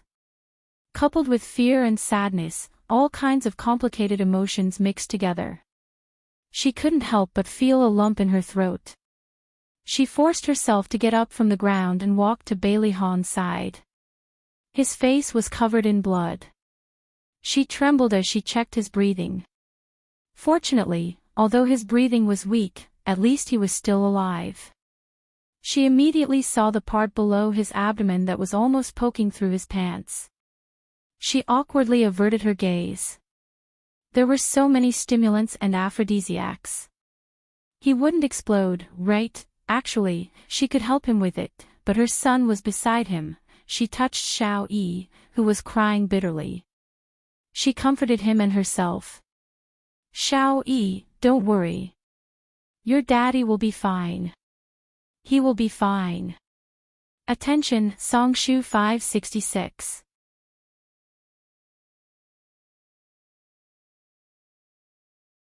Chapter 148. Her stomach hurt more and more. She took a deep breath and tried to calm herself down. Sitting on the floor, she didn't forget to comfort Xiao Yi softly. The sound of footsteps was chaotic and anxious. Xia Dong looked up at the door and saw Mikakito's tall figure running over. In the empty factory, he didn't even notice the mess on the floor. In his heart, there was only Xia Dong. He ran over and hugged her tightly in his arms. Xia, don't be afraid. I'll take you home." She had suddenly disappeared in the aquarium. On the phone, when he heard that Bailey Han had been drugged and wanted to humiliate her, he was anxious and angry. He wanted nothing more than to fly to her side immediately. Seeing her in such a sorry state, his heart was about to break. His heart was beating wildly, and even she could feel it. She endured the pain and patted his back gently. She tried to smile. "Brother Shin, where's the doctor? Let the doctor take a look at Bailey Han. He's seriously poisoned. Also, my stomach hurts a little." Mikakito quickly relaxed his arms a little. Worried that he would press on her stomach, he shouted, "Doctor, doctor." Soon, a doctor and nurse, along with 4 of their men, rushed in with a stretcher. Mikakito asked the doctor to treat Xia Dong first, but Xia Dong refused. She wanted to see Bailey Han's condition first. Fortunately, the doctor knew about her condition and asked the nurse to give her an injection. Bailey Han's condition was more complicated. The doctor pumped his stomach on the spot, gave him a cardiac stimulant, and bandaged his wound briefly. Then, they were sent to the hospital. Mikakito first carried Xia Dong into the car and then carried Xiao Yi. Xiao Yi insisted on staying by Bailey Han's side. Xia Dong wrapped a blanket around him and hugged his small body. He didn't resist or struggle. He let her hug him as he stared blankly at the lifeless Bailey Han lying on the stretcher. When they arrived at the hospital, Mikakito ignored her objections and carried her all the way to the obstetrics and gynecology department. Fortunately, she controlled her emotions well and performed emergency treatment in time. The child was not in danger. Bailey Han was pushed to the emergency room. The doctor said that not only did he have drug poisoning, but he also had a serious skull injury. Xia Dong couldn't help but think of the scene when he crashed into the stone pillar. The clear sound of the stone hitting his head kept echoing in her ears. His bloodied face was still in front of her. Her heart ached. She grabbed Mikakito's arm and asked in a trembling voice, "Brother Shin, will he die?" "No, he won't die." Mikakito felt his heart ache when he saw her like this. Why wasn't he the first to find her? Why wasn't he the one who protected her when she was in danger? Ever since he came to the hospital, little Wingsy seemed to have regained his usual cold expression. He sat on the bench with his back straight and stared at the emergency room door without blinking. Xia Xia, you must be tired. I'll take you back first. Mikakito gently patted her back and coaxed her gently. It's okay. I'm fine now. She looked at Xiao Yi and said softly, Brother Shin, you should inform Bailey's family. Her face was pale, her hair was messy, her cheeks were swollen, her lips were cracked and stained with blood. She almost had a miscarriage. She didn't look like she was fine at all. His heart ached and his eyes were filled with tenderness. He held her hand and said, Don't worry, I'll take care of it. I'll get Liuxing to take you home first. I'll stay here with Xiao Yi and wait for his family. Xia Dong looked up at the emergency room light and then looked at Xiao Yi who was sitting upright on the bench. She said, Brother Shin, I want to stay. Can I borrow your phone? I want to tell Yezi that I'm safe. Mikakito still wanted to persuade her, but she stretched out her hand and placed it in front of him. She looked like she wouldn't give up until she got what she wanted. Brother Shin, don't try to persuade me anymore. Give me the phone. Mikakito sighed and placed the phone in her hand. Xia Dong called Yisiki and learned that she had sent the children home and was still at home with Xiao Bao and Xiao Guai. Yisiki shouted over the phone and Xiao Bao and Xiao Guai immediately ran over. They surrounded the phone and called Mommy.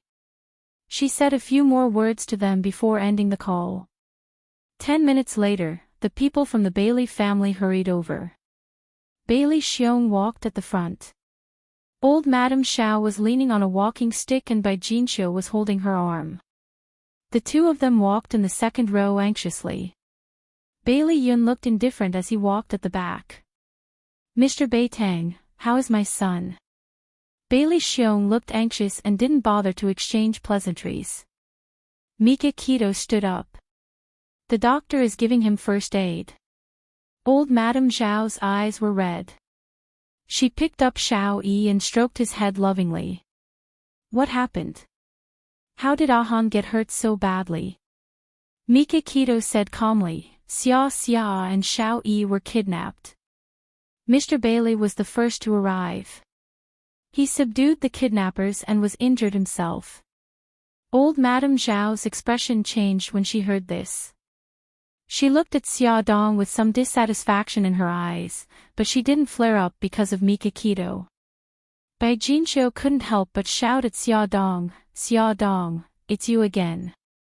Haven't you heard Ahan enough? You'll only be satisfied if he dies, won't you? After Bailey Yun came over, his attention was on Xia Dong. Her face was badly injured and she was wearing Bailey Han's coat. He didn't know if she was hurt. He noticed that she had been sitting in the chair and didn't get up even when they came over. He guessed that she must be very tired now, or maybe it was because of her injuries that she couldn't get up to deal with them. His feelings were complicated and his heart ached.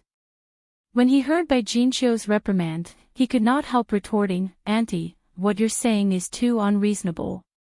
Big Bro saved Xia Dong of his own volition. Besides, little Wingzy was also kidnapped. Should Big Bro just watch as little Wingzy gets hurt? Bai Jinxiu was provoked by his words and couldn't help but blurt out, Xiao Yi is also her, enough. Old Madam interrupted her, her cold gaze falling on her. She suddenly quivered and realized that something was wrong. She almost spilled the beans. What's the point of making such a racket in the hospital? Old Madame Xiao glared at Bailey Yun again and glanced at Xia Dong indifferently. There was no lack of warning in her eyes. Xia Dong looked indifferent and seemed to turn a deaf ear to their quarrel. She had already expected this to happen, so she wasn't surprised at all and didn't care. Mikakito didn't want her to be wronged. She held her hand and said in a deep voice, You'll know the details when Mr. Bailey wakes up. Isn't it too much to blame Xia Xia now? Bai Jinxiu looked indifferent and didn't look ashamed at all. Old Madame Xiao lowered her head and stroked Xiao Yi as if she didn't hear anything. Bailey Han coughed and stood up to smooth things over. Mr. Beitang is right. We were too hasty. Mika Keto snorted coldly and didn't say anything else. They sat in the corridor and waited for more than 10 minutes before the doctor came out of the emergency room. He said that the patient was out of danger, but his condition was a little serious. He still had to do a brain check on the head injury. Other than Bailey Yun, the other 3 members of the Bailey family looked very upset. Old Madame Xiao hurriedly interrupted the doctor, as if she didn't want the doctor to talk about Bailey Han's condition in front of Xia Dong and the others. Xia Dong lowered her eyes. She knew it was time for her to leave. She politely said goodbye and didn't look at Xiao Yi. With Mika Keto's help, she stood up. Mika Keto suddenly bent down and carried her in his arms. Ignoring Bailey Yun's murderous gaze and the other surprised gazes, he swaggered her into the car. When they arrived at the neighborhood, Mika Keto carried her out of the car and carried her upstairs. If it were any other time, she would have rejected him. But now, she stretched out her arms and wrapped them around his neck. She bit her lower lip and frowned slightly, as if she was suppressing something. Mika Keto's heart skipped a beat. He suspected that she was injured too. When they got home, Yisiki was still at home with the children. She couldn't help but tear up when she saw Xia Dong's injuries. The 2 children were even more anxious. Xiao Guai was so heartbroken that she cried. Xiao Bao was so angry that his teeth itched. He wanted to cut the person who hurt his mother into pieces. Xia Dong comforted the children gently. Mika Keto went into the bathroom to fill the tub with hot water. When he came out, he said to Yisiki, "Siki, can you help Xia clean up?" Xia Dong thought about the injuries on her body and immediately blushed. No, it's okay. I can do it myself." Yisiki pretended to be relaxed. "Why are you so shy? It's not like I haven't seen it before. I even helped you scrub your back when we were in university." Ignoring her objections, he forcibly helped her into the bathroom. Yisiki reached out, but Xia Dong quickly pressed her hand down. "Yezi, I'll take it off myself." She gently took off her jacket, revealing her tattered dress. Yisiki's pupils shrank. She saw a bruise on Xia Dong's arm. After taking off her dress, she saw countless abrasions on her body. Yisiki's eyes welled up with tears. Her nose twitched and she almost cried. "Yezi, you can go out. I can do it myself." Xia Dong awkwardly clamped her legs together. When she was taking off her clothes, she noticed that there was a serious abrasions between her legs. Her attempt to cover up made it even more conspicuous. Yisiki noticed the abrasions between her legs, which made it easy for her to guess what had happened. The tears in Yisiki's eyes finally fell. She bit her lip and didn't say a word. She helped Xia Dong into the bathtub, wetted a towel, and wiped her body. Her movements were as gentle as a feather. Xia Dong knew what she was thinking. She reached out and gently held her hand. She said softly, "Yezi, actually, he didn't hurt me. He took so many stimulants and aphrodisiacs. In order not to hurt me, he would rather bang his head against a pillar." Towards the end, her voice choked up. That moment brought her so much shock that even now, when she thought about it, she was still shaken to the core. "Quick, look." Songshu 566.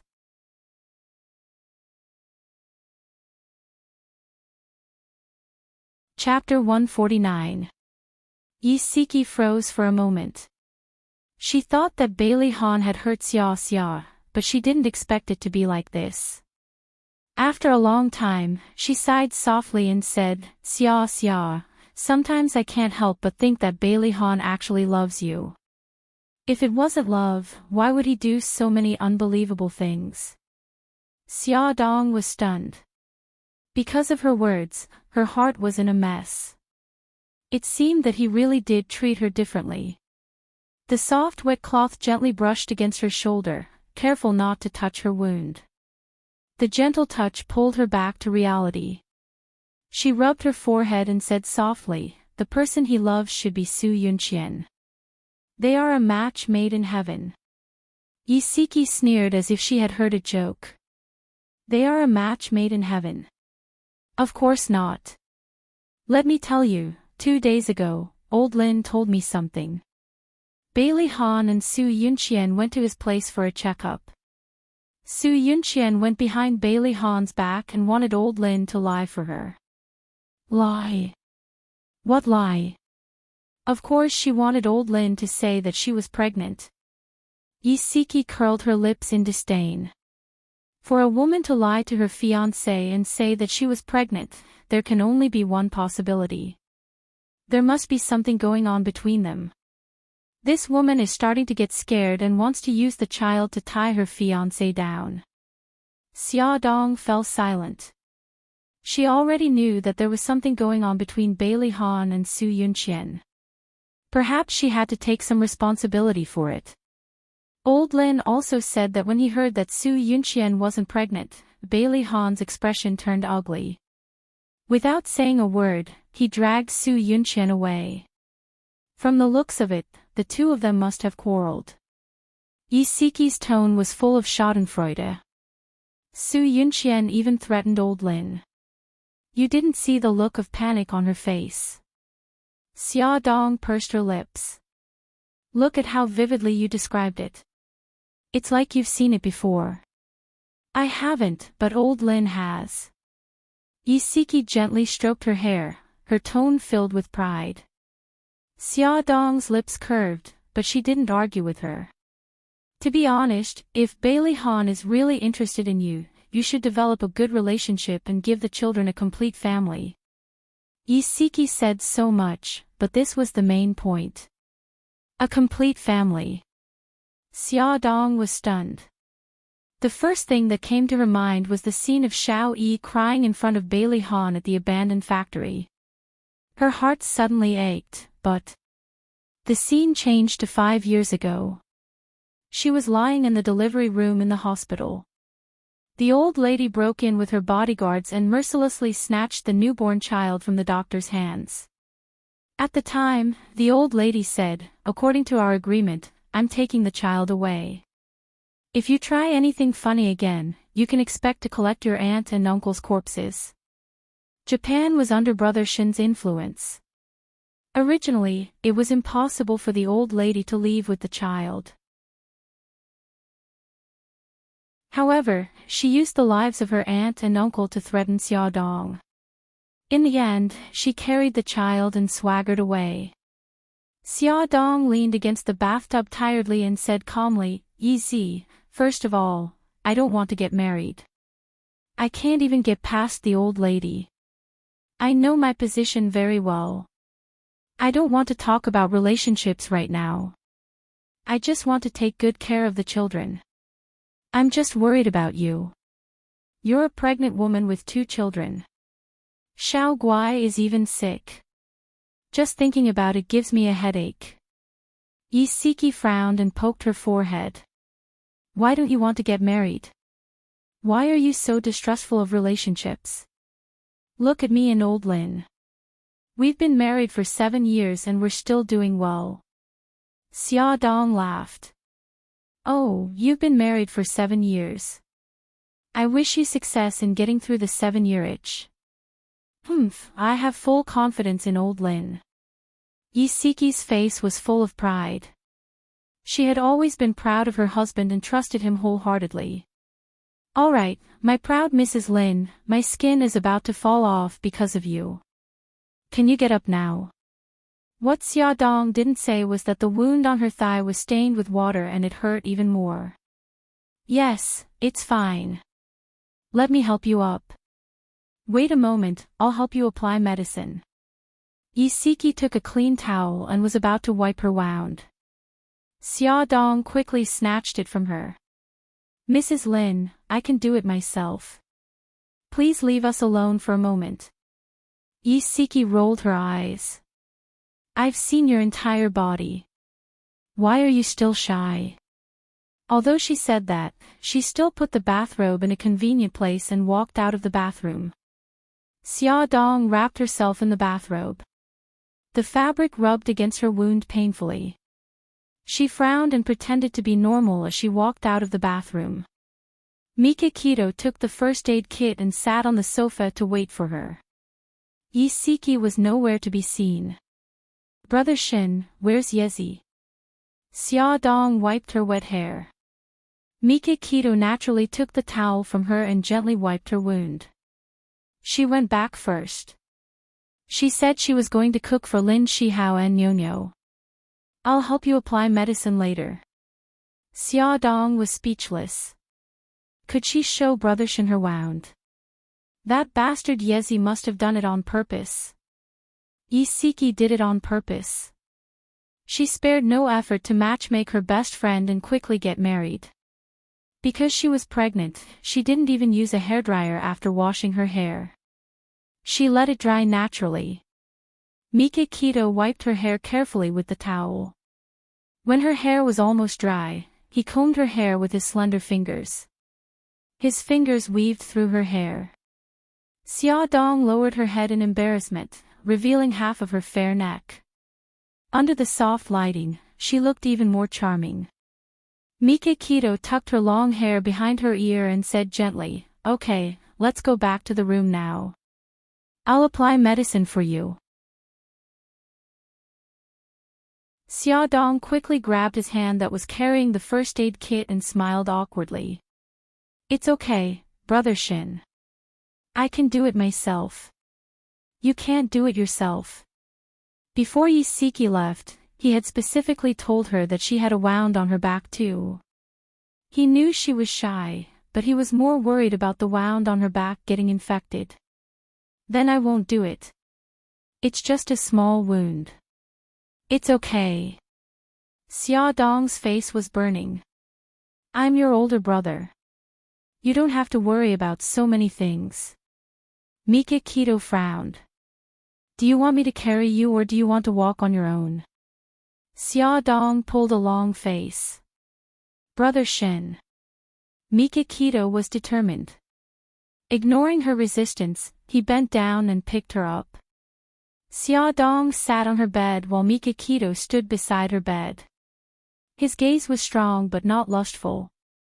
He was as calm and rational as a doctor looking at his patient. "I'll just treat him as a doctor." Xia Dong comforted herself for a long time. In the end, she gritted her teeth and turned her back to him. She slowly pulled open her bathrobe and covered her chest with the blanket. Her snow-white back was covered with bruises and abrasions. Her skin was broken and red, and sticky liquid was flowing out. If it wasn't treated soon, it would get infected. Mika Keto's face was very pale. He took the iodine and tried to disinfect her wound as gently as possible. Although his movements were very gentle, every time the cotton swab touched the wound, it stung. Her body would tremble slightly, and so would his heart. After cleaning the wound on her back, Mika Keto was sweating profusely. His voice was a little low. "Are you hurt anywhere else?" "A little, but I can apply the ointment myself." She wanted to pull up her bathrobe, but he grabbed her wrist. He said softly, "Don't be in a hurry to put it on. The mucus from the wound on your back will stick to the bathrobe. It will be very painful when you take it off. When you sleep tonight, lie on your side. Be careful not to let the blanket touch your wound." "Oh, okay." Xia Dong blushed. She didn't know what to say. He poured out 2 pills and put them on the bedside.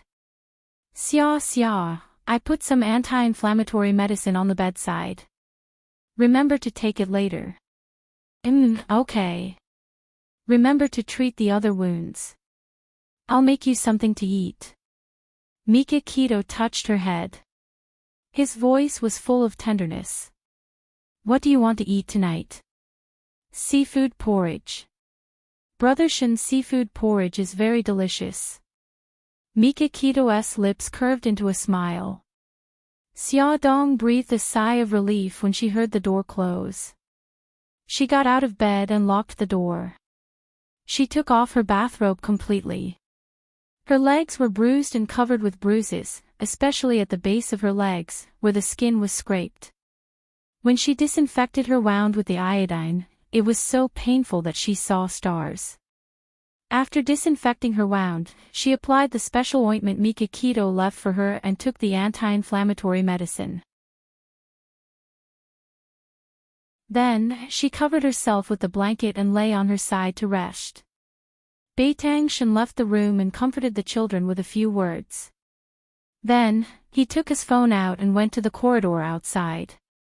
With a cold face, he dialed Jiang Dao's number. "Have you found those who escaped?" "There are 2 more. I'll give you 1 day. I want to see their bodies." "Yes, sir." Mikakito was busy in the kitchen when he heard the doorbell ring. Through the peephole, he saw Bailey Yun standing at the door, sweating profusely. It was obvious that he was in a hurry. He opened the door and looked at Bailey Yun expressionlessly. "What's the matter, Master Tingrui?" Bailey Yun's pupils shrank. He saw Xia Dong injured at the hospital and was worried about her. He found an excuse to call her, but she did not answer. He was so worried that he could not help but rush over. He did not expect to run into Mikakito. Bailey Yun smiled. "I'm here to see Xia." He moved sideways and wanted to enter the door. Mikakito moved sideways and blocked his way. He said coldly, "Master Tingrui, you don't have to worry about Xia. In the future, please stay away from Xia." Bailey Yun's handsome face was cold. He gritted his teeth and said, "Mikakito, Xia can be with whoever she wants. You have no right to interfere with her business." Mikakito glanced indifferently. "I'm her fiancé. If I don't have the right, who does?" Bailey Yun sneered. "Fiancé? That's fake. I already know that your engagement is fake. In the end, you're just Xia's friend. What right do you have to stop me from seeing her?" Awesome novel, Songshu 566.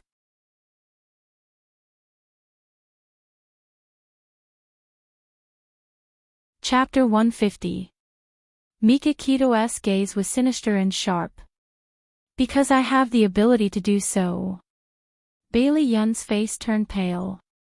This sentence directly hit his weak spot.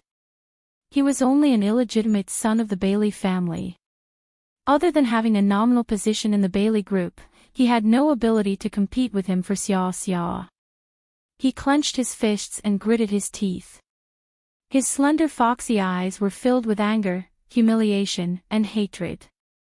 In the end, all the complicated emotions turned into powerlessness. His voice was low and hoarse. "Is she badly injured?" Mikakito replied expressionlessly. "Not really. I've already applied medicine on her. Of course, I helped her apply it myself." Bailey Yun was furious. He raised his fist and wanted to punch him in the face, but he was caught by the arm. He lowered his voice and said, "Bailey Yun, the children are here. I don't want to mess around with you." Mikakito suddenly flung his arm away and slammed the door shut. Bailey Yun angrily punched the wall. He didn't care that the back of his hand was bleeding. He drove the Lamborghini like the wind. He was full of complicated emotions but had nowhere to vent. In the end, he rushed into Charming Club with a murderous aura. He drank 1 glass after another to drown his sorrows. Many beauties came forward to hit on him. He shot daggers at them and coldly spat out, "Get lost." The women ran away in tears. Bai Lian's entire body emitted a powerful aura of resentment and anger. No one dared to approach within 3 meters of him. However, there was one person who wasn't afraid of death. He patted his shoulder and lazily said, "I say, second young master, what happened today? There are broken hearts all over the floor of my bar." Bailey Yun flung Xiao Tianqing's hand away. His foxy eyes were slightly drunk. Xiao Tianqing, am I a failure as a person? Xiao Tianqing's sloppy smile froze. Oh, you've suffered a blow. Why are you suddenly talking about such a heavy topic? Don't play around with me. I want to hear the truth. Bailey Yun picked up another glass of wine and gulped it down. Xiao Tianqing sat down beside him. You're the object of thousands of women. If this is considered a failure, how can others live? Bailey Yun smiled bitterly. So what if others are chasing after you? She's the only one who doesn't care. Xiao Tianqing knew he was talking about Xia Dong. He rubbed his eyebrows. She is already a member of Mikakito. I advise you to give up. Bailey Yun drank another glass, and his mind was already in a mess. He laughed out loud. She's not, they're just pretending to be engaged. However, I still don't have the chance. His voice gradually became softer, and there was an indescribable sadness in his hazy, drunken eyes. Who asked me to be so useless? I was destined to be a failure from the moment I was born. His birth was not blessed by his family, and his existence would only bring shame to his family. Yun. Xiao Tianqing put his hand on his shoulder. His expression was serious and serious. If you really love her, try again. Bailey Yun choked back his sobs. What if I fail? If you fail? Xiao Tianqing had a headache. He had never encountered such a tricky problem. He paused and said, if you fail, maybe you should let go. Bai Liyun leaned on the bar counter, trying his best to suppress his strong surging emotions. He originally wanted to be friends with her and let her slowly fall in love with him, but ever since Bai Tangshan existed, his image seemed so small. He was afraid that one day, she would no longer be able to see him. Think about it. Xiao Tianqing sighed and patted him on the shoulder. When Mikakito knocked on Xia Dong's door with a bowl of fragrant seafood porridge, she was already asleep. Perhaps because she was too tired, she was in a deep sleep. Mikakito knocked twice, but no one answered. He turned the doorknob, but it was locked from the inside. He had no choice but to let her sleep on an empty stomach. Xiao Bao and Xiao Guai were sitting in the dining room. On the surface, they were eating at Gigai's, but in fact, they were listening to what was going on over there.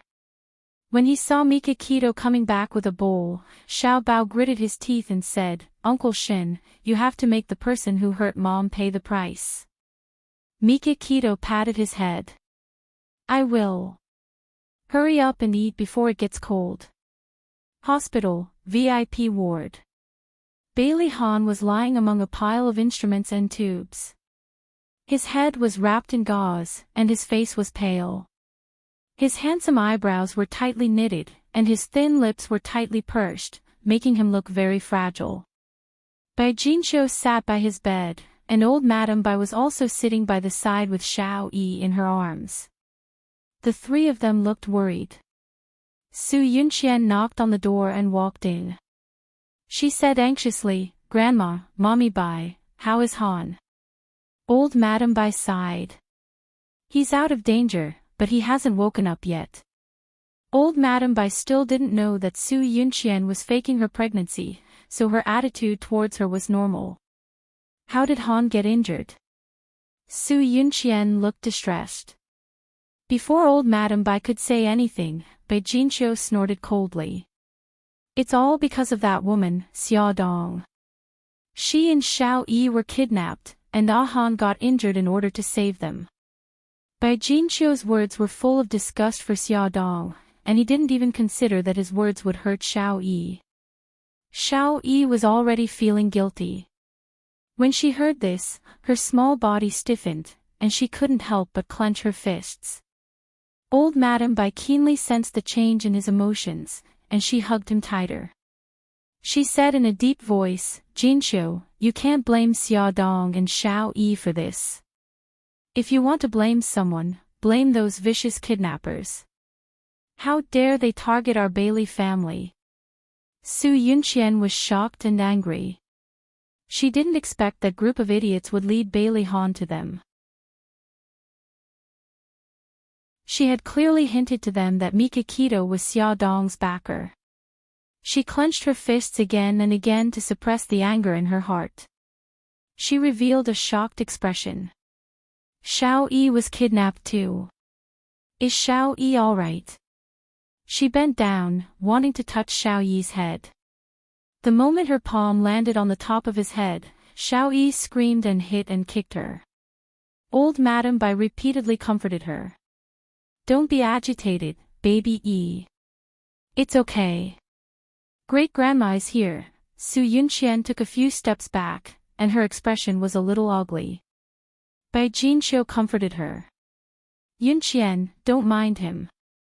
Xiao Yi is just frightened. It's okay, Mommy Bai. It's my fault.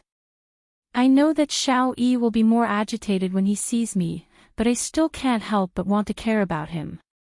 Su Yunqian forced a smile. Bai Jinqiu sighed, and her elegant brows furrowed slightly. Bailey Han, who was lying on the hospital bed, suddenly moved his lips. Old Madame Bai leaned over excitedly, thinking that he was about to wake up. However, she heard him close his eyes and murmur softly, Xia Dong. Xiao Yi. Xia Dong. Su Yunqian's face instantly turned pale. He was unconscious, but he was still thinking about that woman. Old Madame Bai and Bai Jinqiu's expressions also turned ugly. Xia Dong. Xiao Yi. He frowned in pain and repeatedly called out their names. It was as if he was being haunted by a nightmare. His fingers were still agitated, but he suddenly clenched them. Xiao Yi struggled to crawl out of old Madame Bai's arms. He moved his body and crawled to Bailey Han's pillow. He reached out his small hand and stroked his cold cheek. He said softly, Daddy, I'm Xiao Yi. Daddy, please wake up quickly. Old Madame Bai and the others widened their eyes in disbelief. Xiao Yi spoke. Su Yunqian was the most shocked. She began to panic. If Xiao Yi revealed that she had pushed him down the stairs, not only would Han hate her, but the entire Bailey family would never accept her again. Xiao Yi's whispers were really effective. Bailey Han's murmurs gradually disappeared. His fingers were no longer nervously curled but calmly stretched out. However, his brows were still slightly furrowed, as if he was still worried about something. Daddy, I'm sorry. Xiao Yi lay next to him, his small body close to him. His small head rubbed against his arm. His eyes were glistening with tears, but he held them back and did not let them fall. Old Madame Bai wiped the corners of her eyes, leaned closer, and gently hugged the father and son. Su Yunqian had been feeling uneasy. Fortunately, after Xiao Yi said those two words, he did not open his mouth again. Her heart slowly calmed down. At night, Bailey Han still did not wake up. Old Madame Bai wanted to stay and wait for him to wake up. Bailey Xiong, Bai Jinqiu, and the others persuaded her in every way possible. Su Yunqian insisted on staying to accompany him, but as the rich miss, there were many things that she did not know how to do, so she hired a senior nurse. After sleeping in the hospital for a night, Su Yunqian's body was sore all over. After giving the nurse a few instructions, she drove home to take a shower and change her clothes. When she returned to the hospital, old Madame Bai and Xiao Yi had already arrived. Old Madame Bai said pleasantly, Yunqian, thank you for your hard work last night. The nurse was very sensible. She told old Madame Bai about how Su Yunqian took care of Bailey Han last night. Su Yunqian smiled faintly. Grandma, this is what I should do. I just went home to change my clothes and asked the kitchen to make soup for Han. When he wakes up, it will be sent over. Old Madam Bai nodded in satisfaction. Xiao Yi, good morning. Su Yunqian walked 2 steps away and greeted Xiao Yi with a smile. Xiao Yi stared straight at Bailey Han as if she did not exist. Old Madam Bai said helplessly, Xiao Yi only said a few words to Ah Han last night. After returning home, he refused to speak again. This explained why he was ignoring her. Su Yunqian knew that Xiao Yi did not tell anyone about her. She was ecstatic. Her eyes moved and she was about to say something when she suddenly heard old Madam Bai's surprised voice. Ah Han, you're awake. Xiao Yi happily pounced on him and hugged his arm, carefully avoiding his wound. Bailey Han's face was very pale. His lips were pale and his eyes were a little dim. His fingers moved slightly and slowly lifted up to land on Xiao Yi's face. He called out in a hoarse voice, Xiao Yi, Daddy. Xiao Yi could no longer hold back the tears that she had been holding back for a long time. They fell down and she threw herself into his arms and cried. Welfare, Hongcha 866.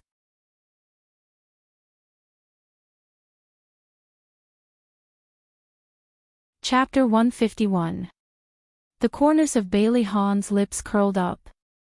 There was a smile in his eyes as he said, It's been a long time since I've heard little Wingzy call me Daddy. Daddy, Daddy. Xiao Yi called him over and over again.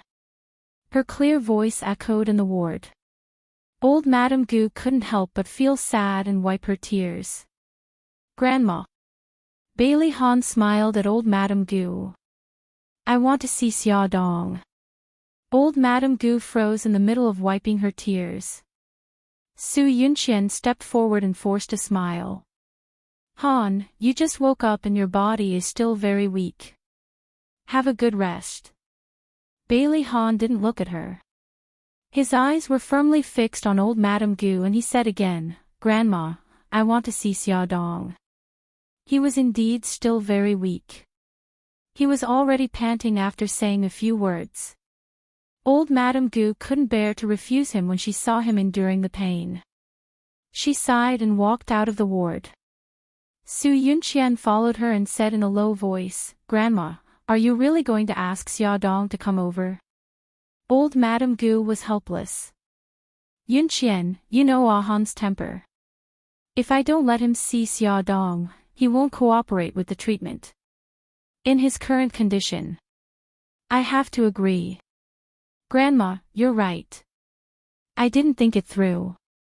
Su Yunqian gritted her teeth and forced a smile. Old Madame Gu patted the back of her hand. Yunqian, it's been hard on you. It's okay, Grandma. As long as Han gets better soon, I don't care. After a night of rest and Mika Kito's special wound medicine, Xia Dong's injuries had healed a lot. Some parts of her body had scabbed over and the bruises had faded. Walking out of the bedroom, Mika Kito was wearing an apron and was busy in the kitchen. He was tall and straight, wearing an apron with cartoon dolls printed on it. He looked out of place. She leaned against the wall and chuckled. You're awake. Does your wound still hurt? Mika Kito held a spatula and poked his head out of the kitchen to ask her. His eyes were full of love. It's a lot better. Brother Shin, why are you cooking again? Just order some takeout. She felt guilty eating the food cooked by the CEO every day. It's not safe to buy it outside. Mika Kito turned back into the kitchen and turned the fried eggs in the pan. Let's go outside. The smell of oil and smoke. Oh, okay. Xia Dong sniffled. It smelled so good. She fell asleep without eating anything last night, so she was really hungry now. After washing up, she woke the 2 little guys up. The first thing Xiao Guai did when he got out of bed was to lie in front of her. He said with concern, Mommy, does your wound still hurt? Xia Dong kissed him on the forehead. Gigai, don't worry. Mommy's wound doesn't hurt anymore. Xiao Guai blinked and cupped her face with his little hands. He moved his little mouth close to her swollen face and blew gently. "Mommy, I'll blow on it for you. It won't hurt anymore after I blow on it." Xia Dong hugged her daughter's soft little body tightly. "Yes, yes. It doesn't hurt at all. Gigai's blow really works." When he called Xiao Bao rubbed his messy hair with a confused look in his eyes. He stuck his little butt out and rummaged around the pillow for a while before he found an exquisite necklace and handed it to Xia Dong without saying a word. "Xiao Bao, is this for me?" The sleepiness in Xiao Bao's eyes finally disappeared. He nodded heavily and puffed up his little bun face. "Mom, no matter where you go in the future, you have to wear this necklace. This way, even if you go to the ends of the earth, I can find you." He thought about it for most of the night before coming up with this idea. It's so magical. You didn't install a global positioning system in the necklace, did you? Xia Dong smiled and joked. She took the necklace from her son and observed it carefully. It should be platinum. It was low-key and luxurious. The pendant was a green and white cat's eye stone. It looked beautiful and elegant. Almost. This cat's eye stone is hollow. I put a very small tracker in it. Mom, lower your head. I will put it on for you. If there was another person who was not afraid of death and kidnapped his mother, he would be able to find her location in the first place. Xia Dong lowered her head and asked curiously, "Where did you get this necklace?" Xiao Bao chuckled. "I got it from Uncle Shin. Anyway, this was prepared by Uncle Shin and he planned to give it to you, so I modified it a little." His chubby little fingers moved nimbly behind her neck and fastened the necklace. He suddenly leaned over to her injured cheek and kissed it quickly. He turned his face away and looked uncomfortable. "Does it still hurt?" Xia Dong rubbed his hair and smiled. "It was still very painful, but it didn't hurt anymore after you kissed it. So, my precious son, why don't you kiss it again?" "No way." Xiao Bao awkwardly escaped from her arms. His little ears were dyed a light pink. The mother and son came out of the bedroom. Mikakito was carrying breakfast from the kitchen. He saw the necklace on Xia Dong's neck and smiled. "Breakfast is ready. Xiao Bao and Xiao Guai, hurry up and wash up." "Okay," the two tender voices answered together.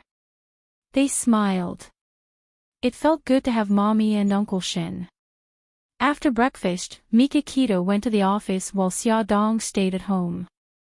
She was about to call Bailey Yun to ask about Bailey Han's situation when she suddenly received a call from old Madam. She was very happy to hear that Bailey Han had woken up. When she heard that Bailey Han wanted to see her, she was stunned. She hesitated for a moment and said, "Old Madam, is it inconvenient?" Old Madam's tone wasn't very good. "If Ah Han wasn't in a bad condition right now, I wouldn't let you see him. Since I've decided to let you see him, come over." Xia Dong frowned. Anger rose in her heart. She tried hard to suppress it and said calmly, "I understand. I'll be at the hospital in about an hour." Xia Dong changed into a long-sleeved knee-length skirt to cover the scars on her arms and legs. The scars on her body were easy to cover, but the scars on her face were too obvious. She used a curling iron to curl her hair and used all her strength to push her hair forward, covering her slightly red and swollen cheeks. She sent the two children to Yisiki's place to take care of them and then rushed to the hospital. Su Yunqian was also there. She looked at Xia Dong with an extremely cold gaze. Old Madam's face darkened. "Since you're here, go in. You should know what to say and what not to say." Xia Dong didn't want to say anything more. She nodded and pushed open the door of the ward. The sunlight shone in through the window and cast a shadow in the middle of the room. Xia Dong stood quietly in front of Bailey Han's bed. Her heart ached as she looked at his pale face. Bailey Han was also looking at her. Although she tried hard to cover it up, he still saw her injured cheeks. She must also be covered in scars where he couldn't see them. Some of them were even caused by him. She said in a hoarse voice, "I'm sorry. If I hadn't implicated you, you wouldn't have become like this." He closed his eyes and smiled tiredly. "It's not your fault. Come to think of it, he was the one who had implicated her. If he had done a better job back then, the incident with old Mo wouldn't have happened." He waved his hand and she walked closer. He said softly, "Do the injuries on your body still hurt?" He paused for a moment and his face turned slightly pink. Did I hurt the child in your stomach?" Xia Dong knew what he was referring to. Her face heated up and she looked down uncomfortably. "No, it's okay. The child is fine." He was full of guilt and said softly, "I'm sorry. I almost hurt you." Xia Dong's nose twitched and she burst into tears. "You scared me to death. Do you know that you almost killed yourself?" He smiled. "I didn't want to hurt you." If he hadn't sobered up at the last moment, he really didn't dare to imagine what kind of terrible consequences it would have caused. Xia Dong's heart skipped a beat. She bit her lip and tried to control her emotions. "Thank you." There was a gentle smile in his eyes. She tried to say something happy. Xiao Yi spoke. "When you were unconscious, he hugged you and cried very sadly." He chuckled. "I know. If it wasn't for his cries, I might still be unconscious." His face was pale. It was obvious that he was forcing himself to talk to her. She smiled and said, "Mr. Bailey, have a good rest. I'll come and see you another day." Bailey Han suddenly grabbed her wrist. "Call me Bailey Han." Compared to a polite address, he was more willing to hear her call him by his full name when she was flustered and exasperated. It gave him a familiar sense of closeness. She wanted to struggle, but she was afraid that it would affect his wound, so she could only let him hold her. His dark eyes stared at her, containing many things that she couldn't understand. She compromised. "Bailey Han, let go of me." If old Madam and Su Yunqian saw this, she wouldn't be able to explain herself. He slowly let go of her. "I'll leave first. Have a good rest." She walked to the door. Before she opened it, his tired voice suddenly came from behind. "Xia Dong, did we know each other before?" Her outstretched hand froze. With her back facing him, she asked, "Why do you ask?" He was already very tired after talking so much. He took a deep breath and said, "When I was unconscious, I had many dreams. In my dreams, there was you and me. We seemed to be very familiar with each other. The dreams were also very real, as if it had happened before."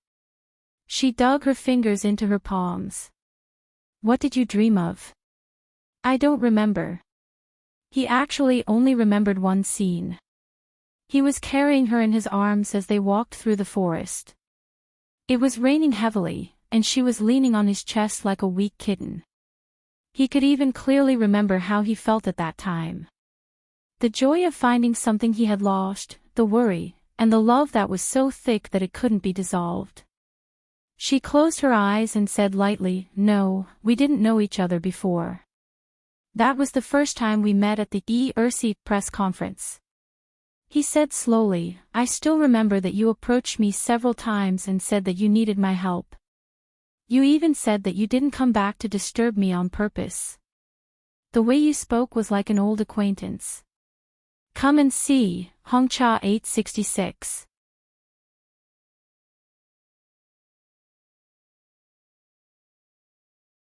Chapter 152. She interrupted him. "That was just a way for me to get close to you. I pretended to be an old acquaintance." didn't you see through it? After a moment of silence, he said, "What do you need my help with?" He seemed to have always treated her as a liar and had never asked her these questions. "Nothing.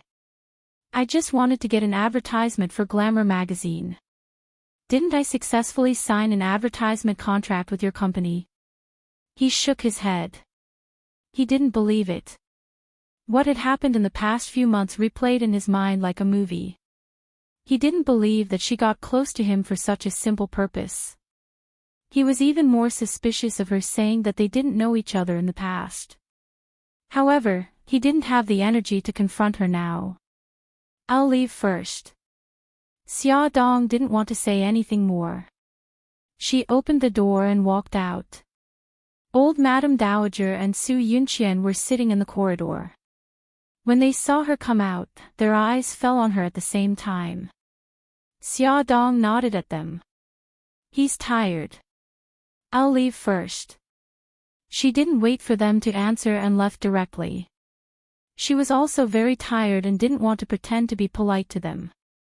Old Madame Dowager and Su Yunqian had different expressions. After a moment of silence, Old Madame Dowager said, "Yunqian, you've been tired all night. Go back and rest first." "No, Grandma. I'm fine. I want to stay and take care of Han. Even if you can bear it, the child in your belly can't. Listen to me and go back to rest." Old Madame Dowager's unintentional words made Su Yunqian's body stiffen and her face turn pale. "What's wrong? Did something happen?" Old Madame Dowager looked concerned. Su Yunqian covered her mouth and sobbed softly. "Grandma, I'm sorry. The child was accidentally lost. Han finally decided to keep the child, but I didn't protect him. I didn't dare to tell you because I was afraid that you'd be angry with me. Han has already ignored me because of this. If you continue to ignore me, then I'll, she choked with sobs. The old madam did not expect this to happen. She patted her shoulder with heartache. "Don't be sad. You're still young. You can have another child in the future." Although the old madam was heartbroken, she was secretly relieved. Xiao Yi's condition was gradually improving, and she was very sensitive to Yunqian. If she knew that Yunqian had a child, she might be agitated. Now that the child was gone, it could be considered a good thing. Su Yunqian wiped the tears from the corners of her eyes with a handkerchief. "Grandma, can I ask you for a favor? If there's anything, just say it. I want to ask you not to tell Mommy, Bai and the others about my pregnancy and the loss of my child. Also, don't mention this in front of Han. I don't want him to hate me every time he thinks about this." Su Yunqian's pregnancy, old madam did not tell the rest of the family, mainly because she had not decided whether to keep the child or not. If the whole family knew about it, it would be difficult for her in the future. "Okay, I won't say anything." Han is a stubborn person. It wasn't easy for him to decide to keep the child, but now the child is gone. It's understandable that he's angry. You should understand him, Grandma, I know. I'll wait for him to forgive me. Yunqian, you'd better go back and rest first. You just had a miscarriage. You need to take care of your body. But, Han, it's not urgent. Go back quickly. Su Yunqian hesitated for a long time. Okay, Grandma. I'll go back first. I'll ask the servants to bring the soup in the kitchen. Okay, go ahead. In the brain surgeon's office, Bailey Xiong said, "Doctor, what's the result of my son's head examination?" The doctor did a head MRI and head CT scan for Bailey Han. He took the examination report and said, "Mr. Bailey, young master's brain injury this time is not serious except for a slight concussion. However, we found a low-density shadow in his left parietal lobe with a vague boundary. There is a substantial shadow in the rest of his brain. It should be an old injury. Bailey Xiong said nervously, "Yes, my son had a car accident 5 years ago and his brain was seriously injured." "What do you mean by shadow? Could it be a tumor?" "It's not a tumor. It may be a remnant of the previous injury." Bailey Xiong was shocked and thought of something. "It was very likely that the shadow was that thing, Mr. Bailey. Young master still needs a detailed examination. After the location of the foreign body is clear, we will use the treatment method of surgery to treat it." "Doctor, will the foreign body in my son's brain affect him?" "For the time being, it doesn't affect young master, but it's hard to say because the foreign body is likely to oppress his nerves and have other effects." Bailey Xiong was silent for a while and said, "I need to discuss it with my family before making a decision." The detailed examination results came out. The shadow in Bailey Han's brain was a remnant of the car accident 5 years ago. After the family's discussion, they decided not to perform surgery and let him stay as he was. However, in the eyes of the doctor, it was like a time bomb that could explode at any time and kill him. Since the family did not agree to the surgery, there was nothing they could do. During Bailey Han's hospitalization, Su Yunqian went to the hospital 3 times a day. Unfortunately, he did not take her seriously at all and did not even want to look at her. He was in good health and was discharged from the hospital after 2 days. Except for the pain in his head, his other bodily functions had returned to normal. Xia Dong's injuries were basically healed. She was holding Xiao Guai and teaching her arithmetic when her cell phone rang. It was Bailey Han. "Hello, Mr. Bailey. How are you feeling?" Bailey Han's deep voice came from the other side. "Call me Bailey Han." "Oh." She was a little embarrassed. "Bailey Han, are you feeling better?" "Much better. I'll be discharged today." She smiled. "Then I'm relieved." He seemed to be in a good mood and chuckled. "Are you worried about me?" She couldn't help but grip her cell phone tightly and coughed. "You were injured because of me. Of course I'm worried about you." He paused for a moment and said in a serious tone, "Then how do you plan to repay me for saving your life?" She was silent for a moment. "Are you really Bailey Han? Was he really not Bailey Yun in disguise? What kind of person am I in your heart? Cold on the outside but warm on the inside." He smiled faintly. He was not warm to everyone. Xia Dong hesitated for a moment and asked, "Well, how is Xiao Yi?" That day, he also suffered a lot. Even an adult like her was traumatized by the sight of blood, let alone a child. He rubbed his eyebrows. "I heard from Grandma that he had a nightmare on the first night. He's fine now. What worries me is that he still doesn't want to talk." She bit her lip and comforted him. "Don't worry. Xiao Yi will get better slowly. He just needs some time to overcome his psychological barrier." He was silent for so long that she thought he had hung up the phone. He suddenly said, "On the day you were kidnapped, I suddenly understood what you said. For Xiao Yi and you, I'm willing to give up my life." Her body stiffened and she had difficulty breathing. Her blood flow was not smooth. Did she hear wrongly? He said that he was willing to give up his life for her and Xiao Yi. She held her cell phone and didn't dare to speak. She tried to convince herself that she was dreaming. He smiled bitterly. "I only dared to admit my feelings for you when I was delirious. Even if you lied to me, I still fell in love with you like a fool." "No, don't say any more. I didn't hear anything. I didn't hear anything." Xia Dong hung up the phone in a panic. She hugged Xiao Guai in a daze. Her heart was beating very fast in her chest. She couldn't help but imagine the scene of him hitting the pillar in the wind. "Mommy, what's wrong?" Xiao Guai shook Xia Dong's arm. Her little face was filled with worry. "Mommy is fine. Gigai, let's continue." Xia Dong tried hard to shake off those wild thoughts. She picked up a book and continued to teach her daughter arithmetic. Bailey Han held his cell phone in silence. He closed his eyes and rubbed his forehead. He must be crazy. He knew it was impossible between them, but he still wanted to tell her his feelings for her. She was Mika Kito's woman. She was Mika Kito's woman. He reminded himself twice. He wanted to throw her to the back of his mind, but her figure became clearer. There was a soft knock on the door. He said, "Come in."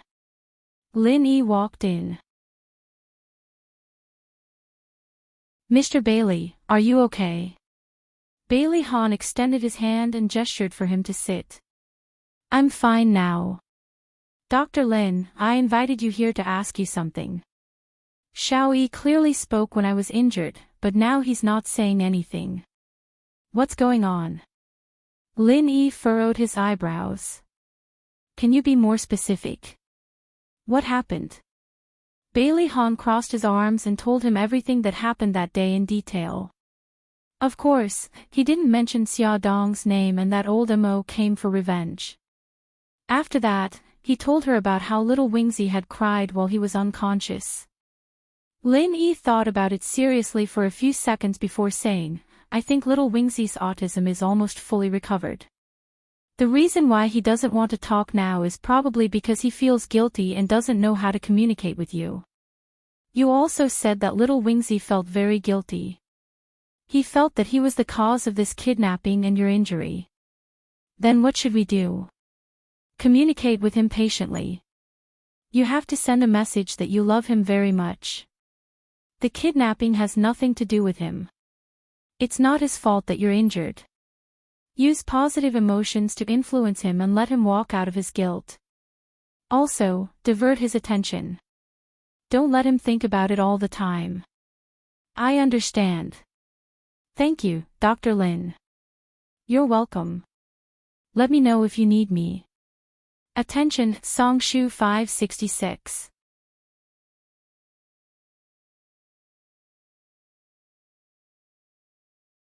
Chapter 153. When he sent Lin Yi downstairs, Bailey Han saw Xiao Yi open the door and poke his head out. His eyes flashed as soon as he saw them. He quickly returned to his room and closed the door with a bang. How could he get rid of his psychological barrier? Bailey Han rubbed his eyebrows and thought. Bailey Han told the whole family about Lin Yi's suggestion. They resolutely carried out a series of measures. They never mentioned the kidnapping and took extra care of Xiao Yi. Bailey Han didn't go to the company either. He accompanied him every day. Lu Zihao reported to him on the phone and important documents were sent home for his approval. He and little Wingzi bathed Lil P together. Because the young master had no experience in bathing pets, Lil P became uncomfortable. Lil P shook its fur angrily, causing the two of them to be drenched in water. With their faces full of water droplets, they went upstairs to change their clothes with the same serious expression. The servants who were hiding and peeking all covered their mouths and laughed wildly. They sat cross-legged on the floor and played video games or go together. Bailey Han also taught Xiao Yi how to swim, how to shoot darts, and took him to ride the roller coaster. In short, he would bring little Wingzi along to experience any games that children played. At night, when he was lying in bed, he would take out books such as How to Play with Children and How to Be a Good Father from under his pillow and study them. The results of playing with his son were obvious. His son no longer avoided his gaze and would smile brightly at him. He was no longer like a little old man with a straight face all day.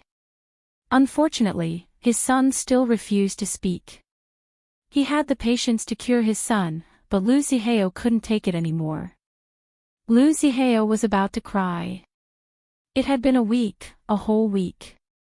As the CEO of Xinghao Group, he didn't go to the company but stayed at home with his son. There were a lot of rumors in the company and a lot of problems had piled up in various departments. CEO, please, hurry back to the company. Lu Zihao almost hugged Bailey Han's leg and cried. I know, I'll go to work tomorrow. Bailey Han knew that it wasn't easy for Lu Zihao to withstand the pressure from the board of directors for so long. Bailey Han thought for a while and called Xia Dong. Xia Dong, I have to go back to work tomorrow. Can you bring Xiao Bao over to visit Xiao Yi? Is it inconvenient? Madam doesn't seem to want us to contact with Xiao Yi. Besides, he's almost recovered. Xia Dong's head hurt. She had a headache. She wanted to see Xiao Yi, but Madam hated her because of Bailey Han's injury. Would she still allow her to bring Xiao Bao to visit Xiao Yi? Moreover, she didn't dare to see Xiao Yi. Han didn't want to see him again. I'll take care of Grandma. It's precisely because little Wingzy has already made great progress that I don't want to fail at the last step. With little treasure here, I'm very relieved. His voice was calm and rational, without a trace of selfishness, causing her to gradually lower her guard. Okay then, if you can convince Madam. Wait for my news. This time, it wasn't difficult to convince Madam. She only had one condition.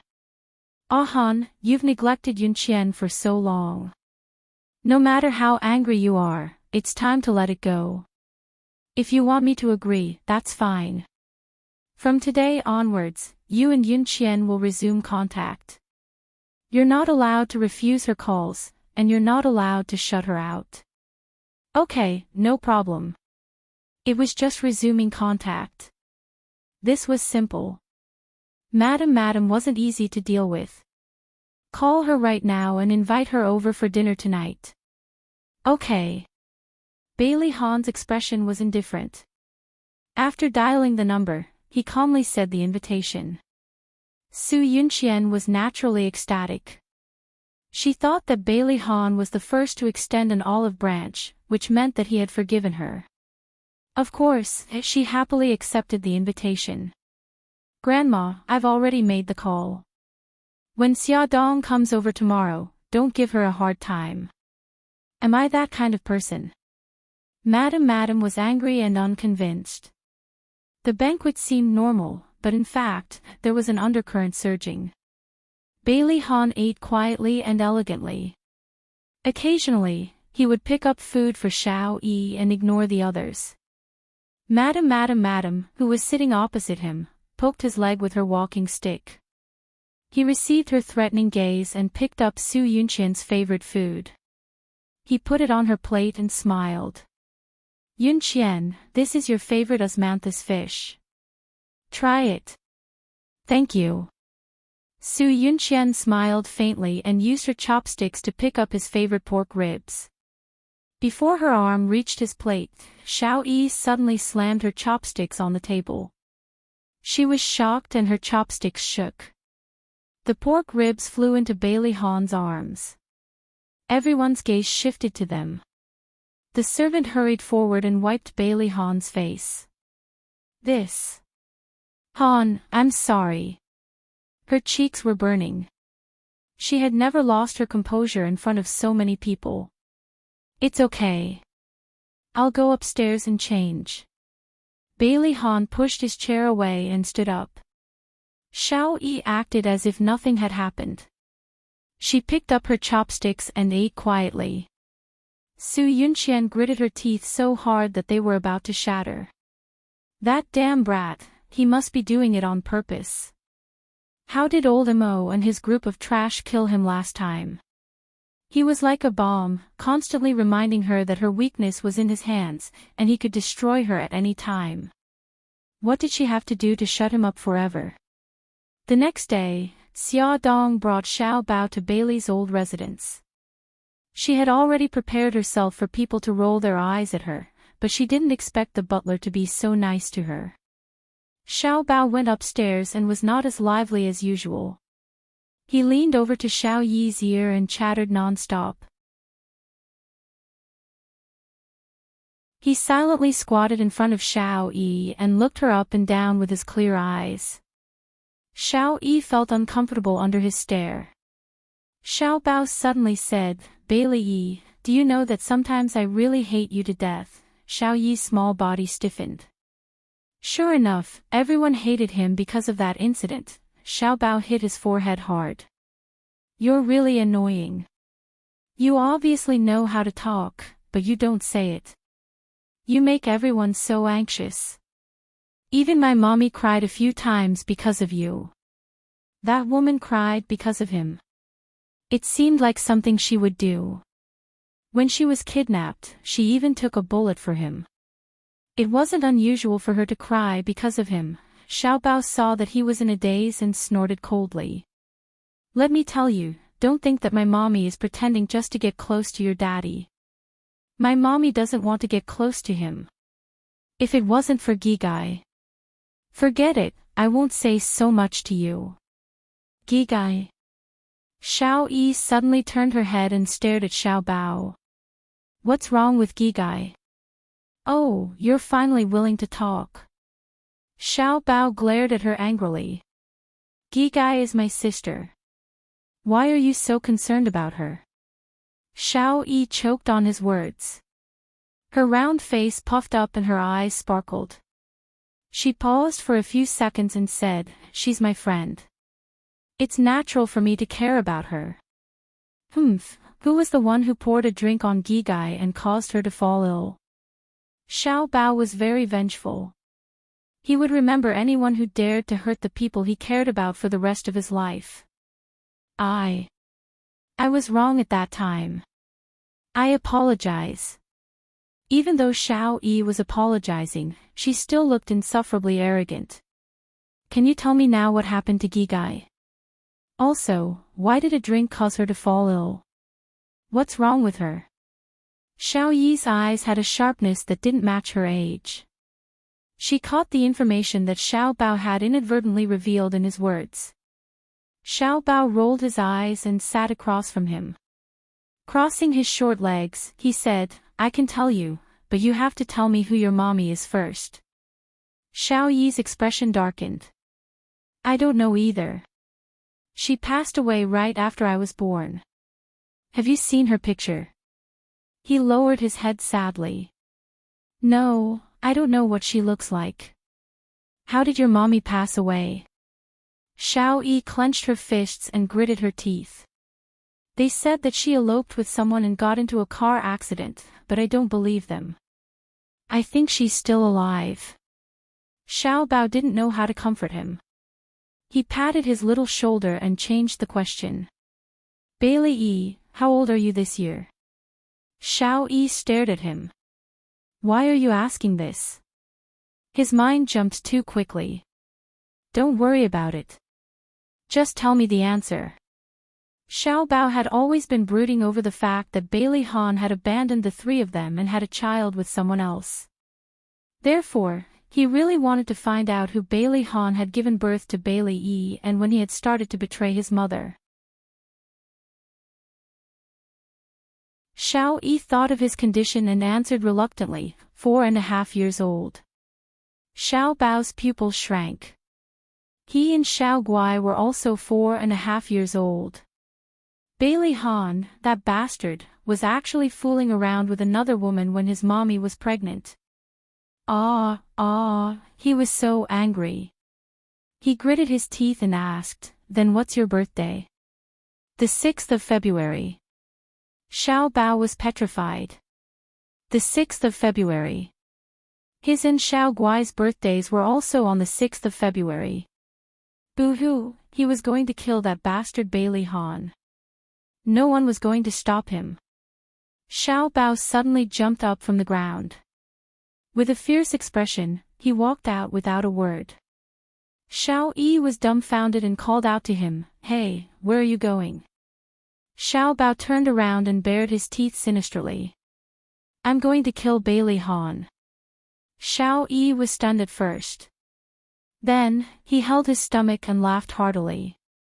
Still not satisfied, he lay on the ground and copied Xiao Bao's old actions. He rolled and laughed like a happy puppy. Xiao Bao's face darkened. He was actually being laughed at by this annoying guy. The corners of his mouth twitched. Stop laughing. Ha ha ha ha. Xiao Yi seemed to want to make up for all the laughter he hadn't used in the past 4 years. He rolled around on the ground happily. Xiao Bao was completely enraged. His eyes were round and round. Fine, keep laughing. Don't think that I'll tell you about Xiao Guai. Xiao Yi stopped laughing and turned around to sit up. He raised his little chin and his eyes were full of disdain. Xia Xiao Bao, you're not a man. You don't keep your word. I despise you. Beauty novel, Songshu 566.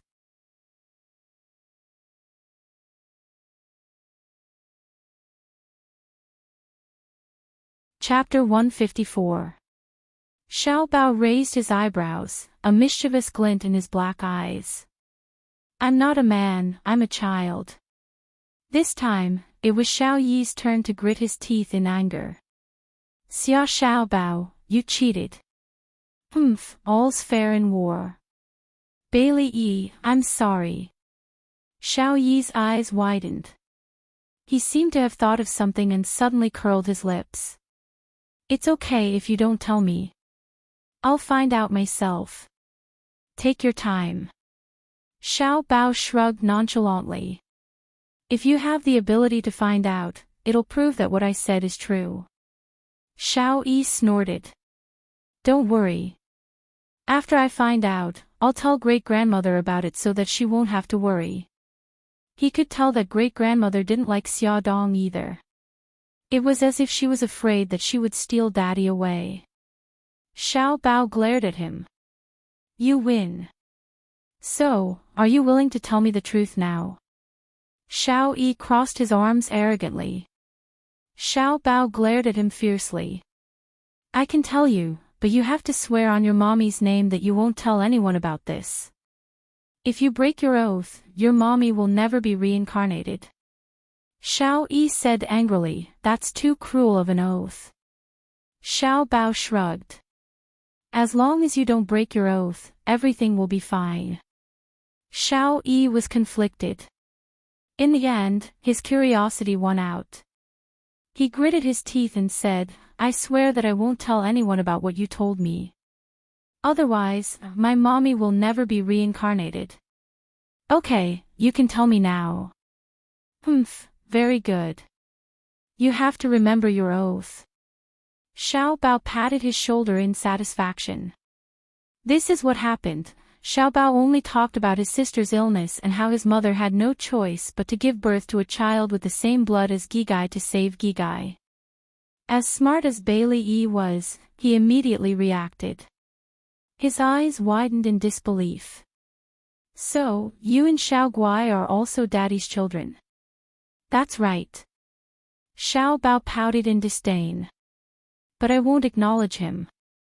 He abandoned the 3 of us and even had you with another woman. He's so despicable.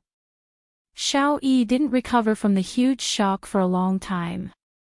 He stared blankly at the floor. His daddy actually had 2 children with another woman. Hey, are you stupid?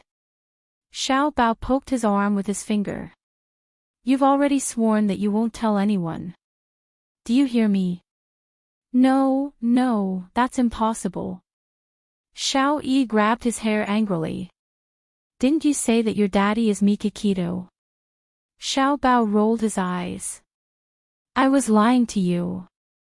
If my daddy is Uncle Shin, I have no reason not to take his surname. You're lying to me. You must be lying to me.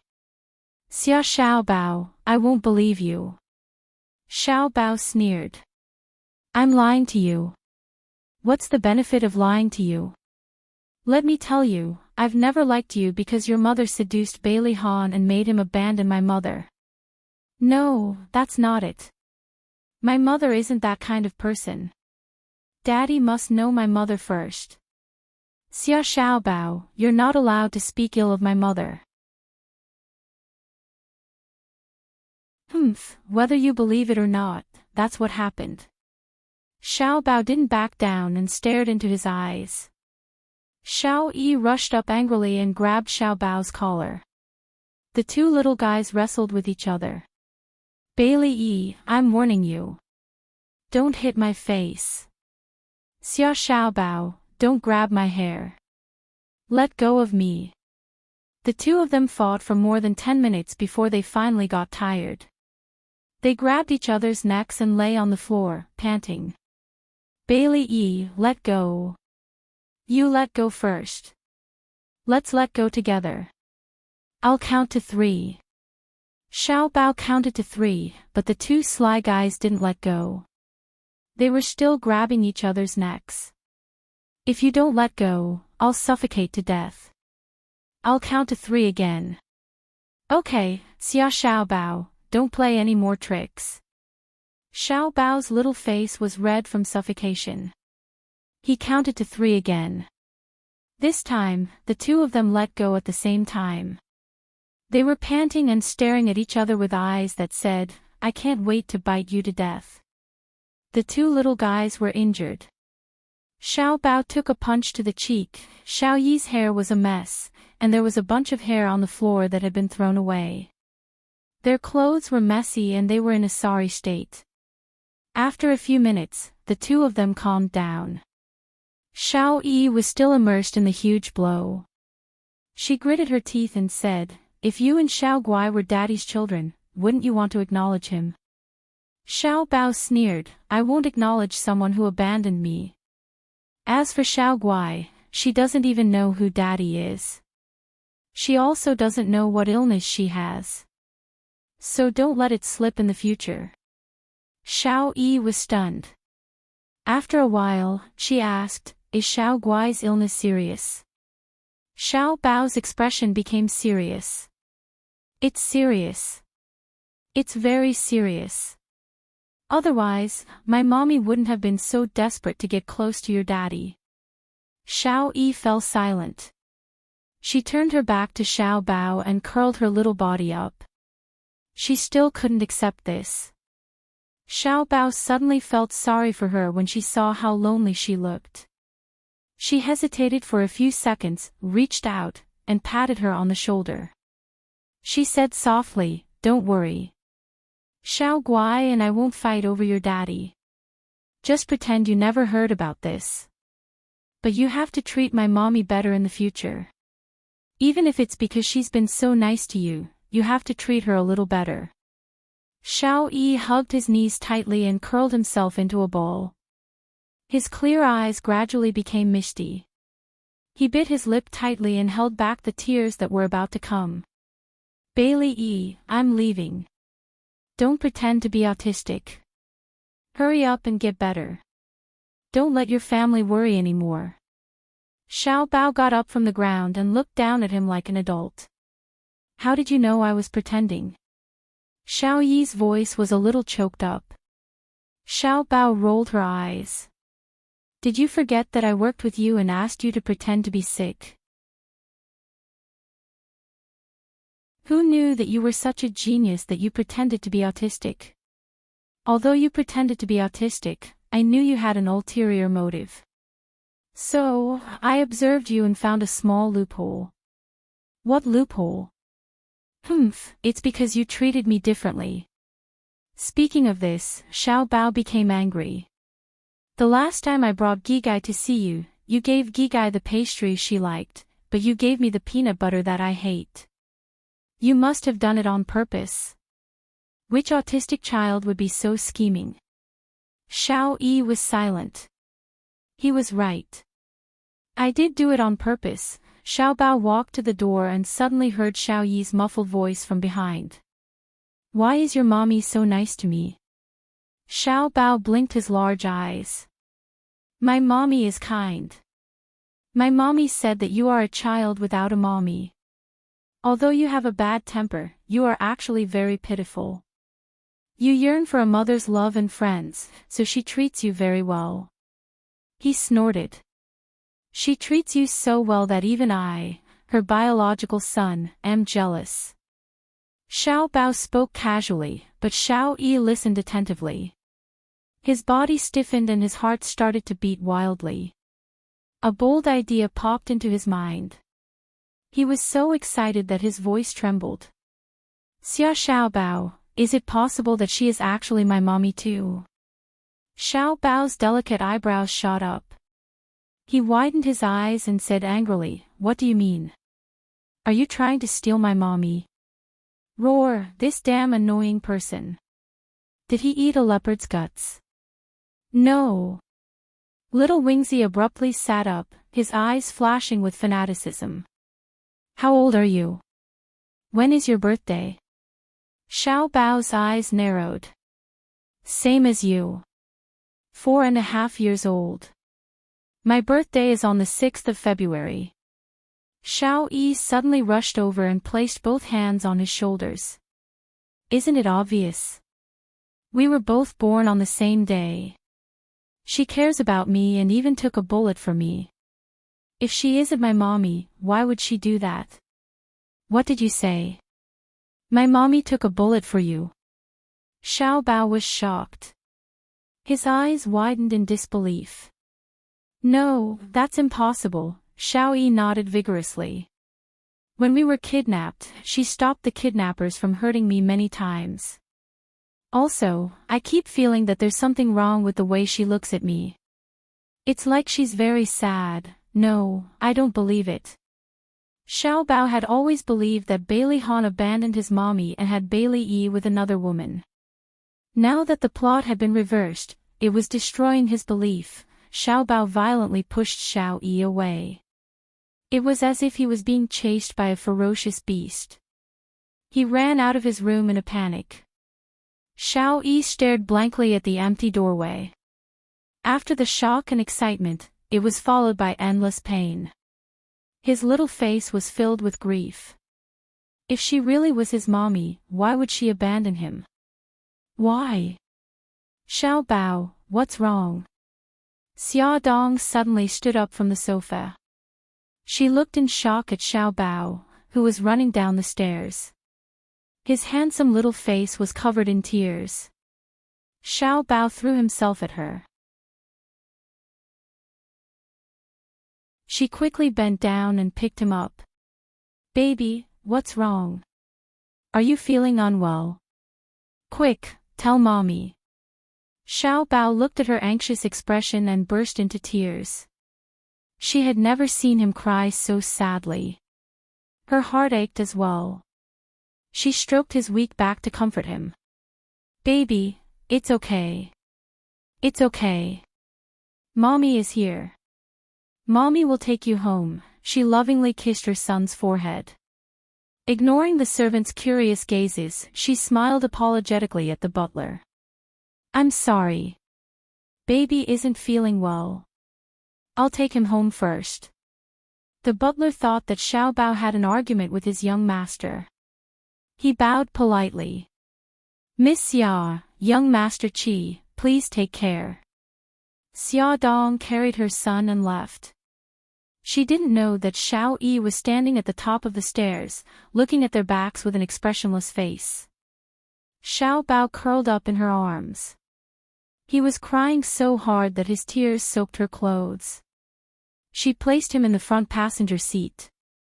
She pulled out a tissue and gently wiped the tears from his face. She said gently, Baby, tell mommy what happened. Xiao Bao gradually stopped crying. He raised his little face. His large eyes were still filled with tears. Mommy, is Xiao Yi also your child? Add Hongcha 866. You're tuning into the Journey of the Soul YouTube channel. Don't forget to subscribe and join us on this journey to catch the most captivating stories.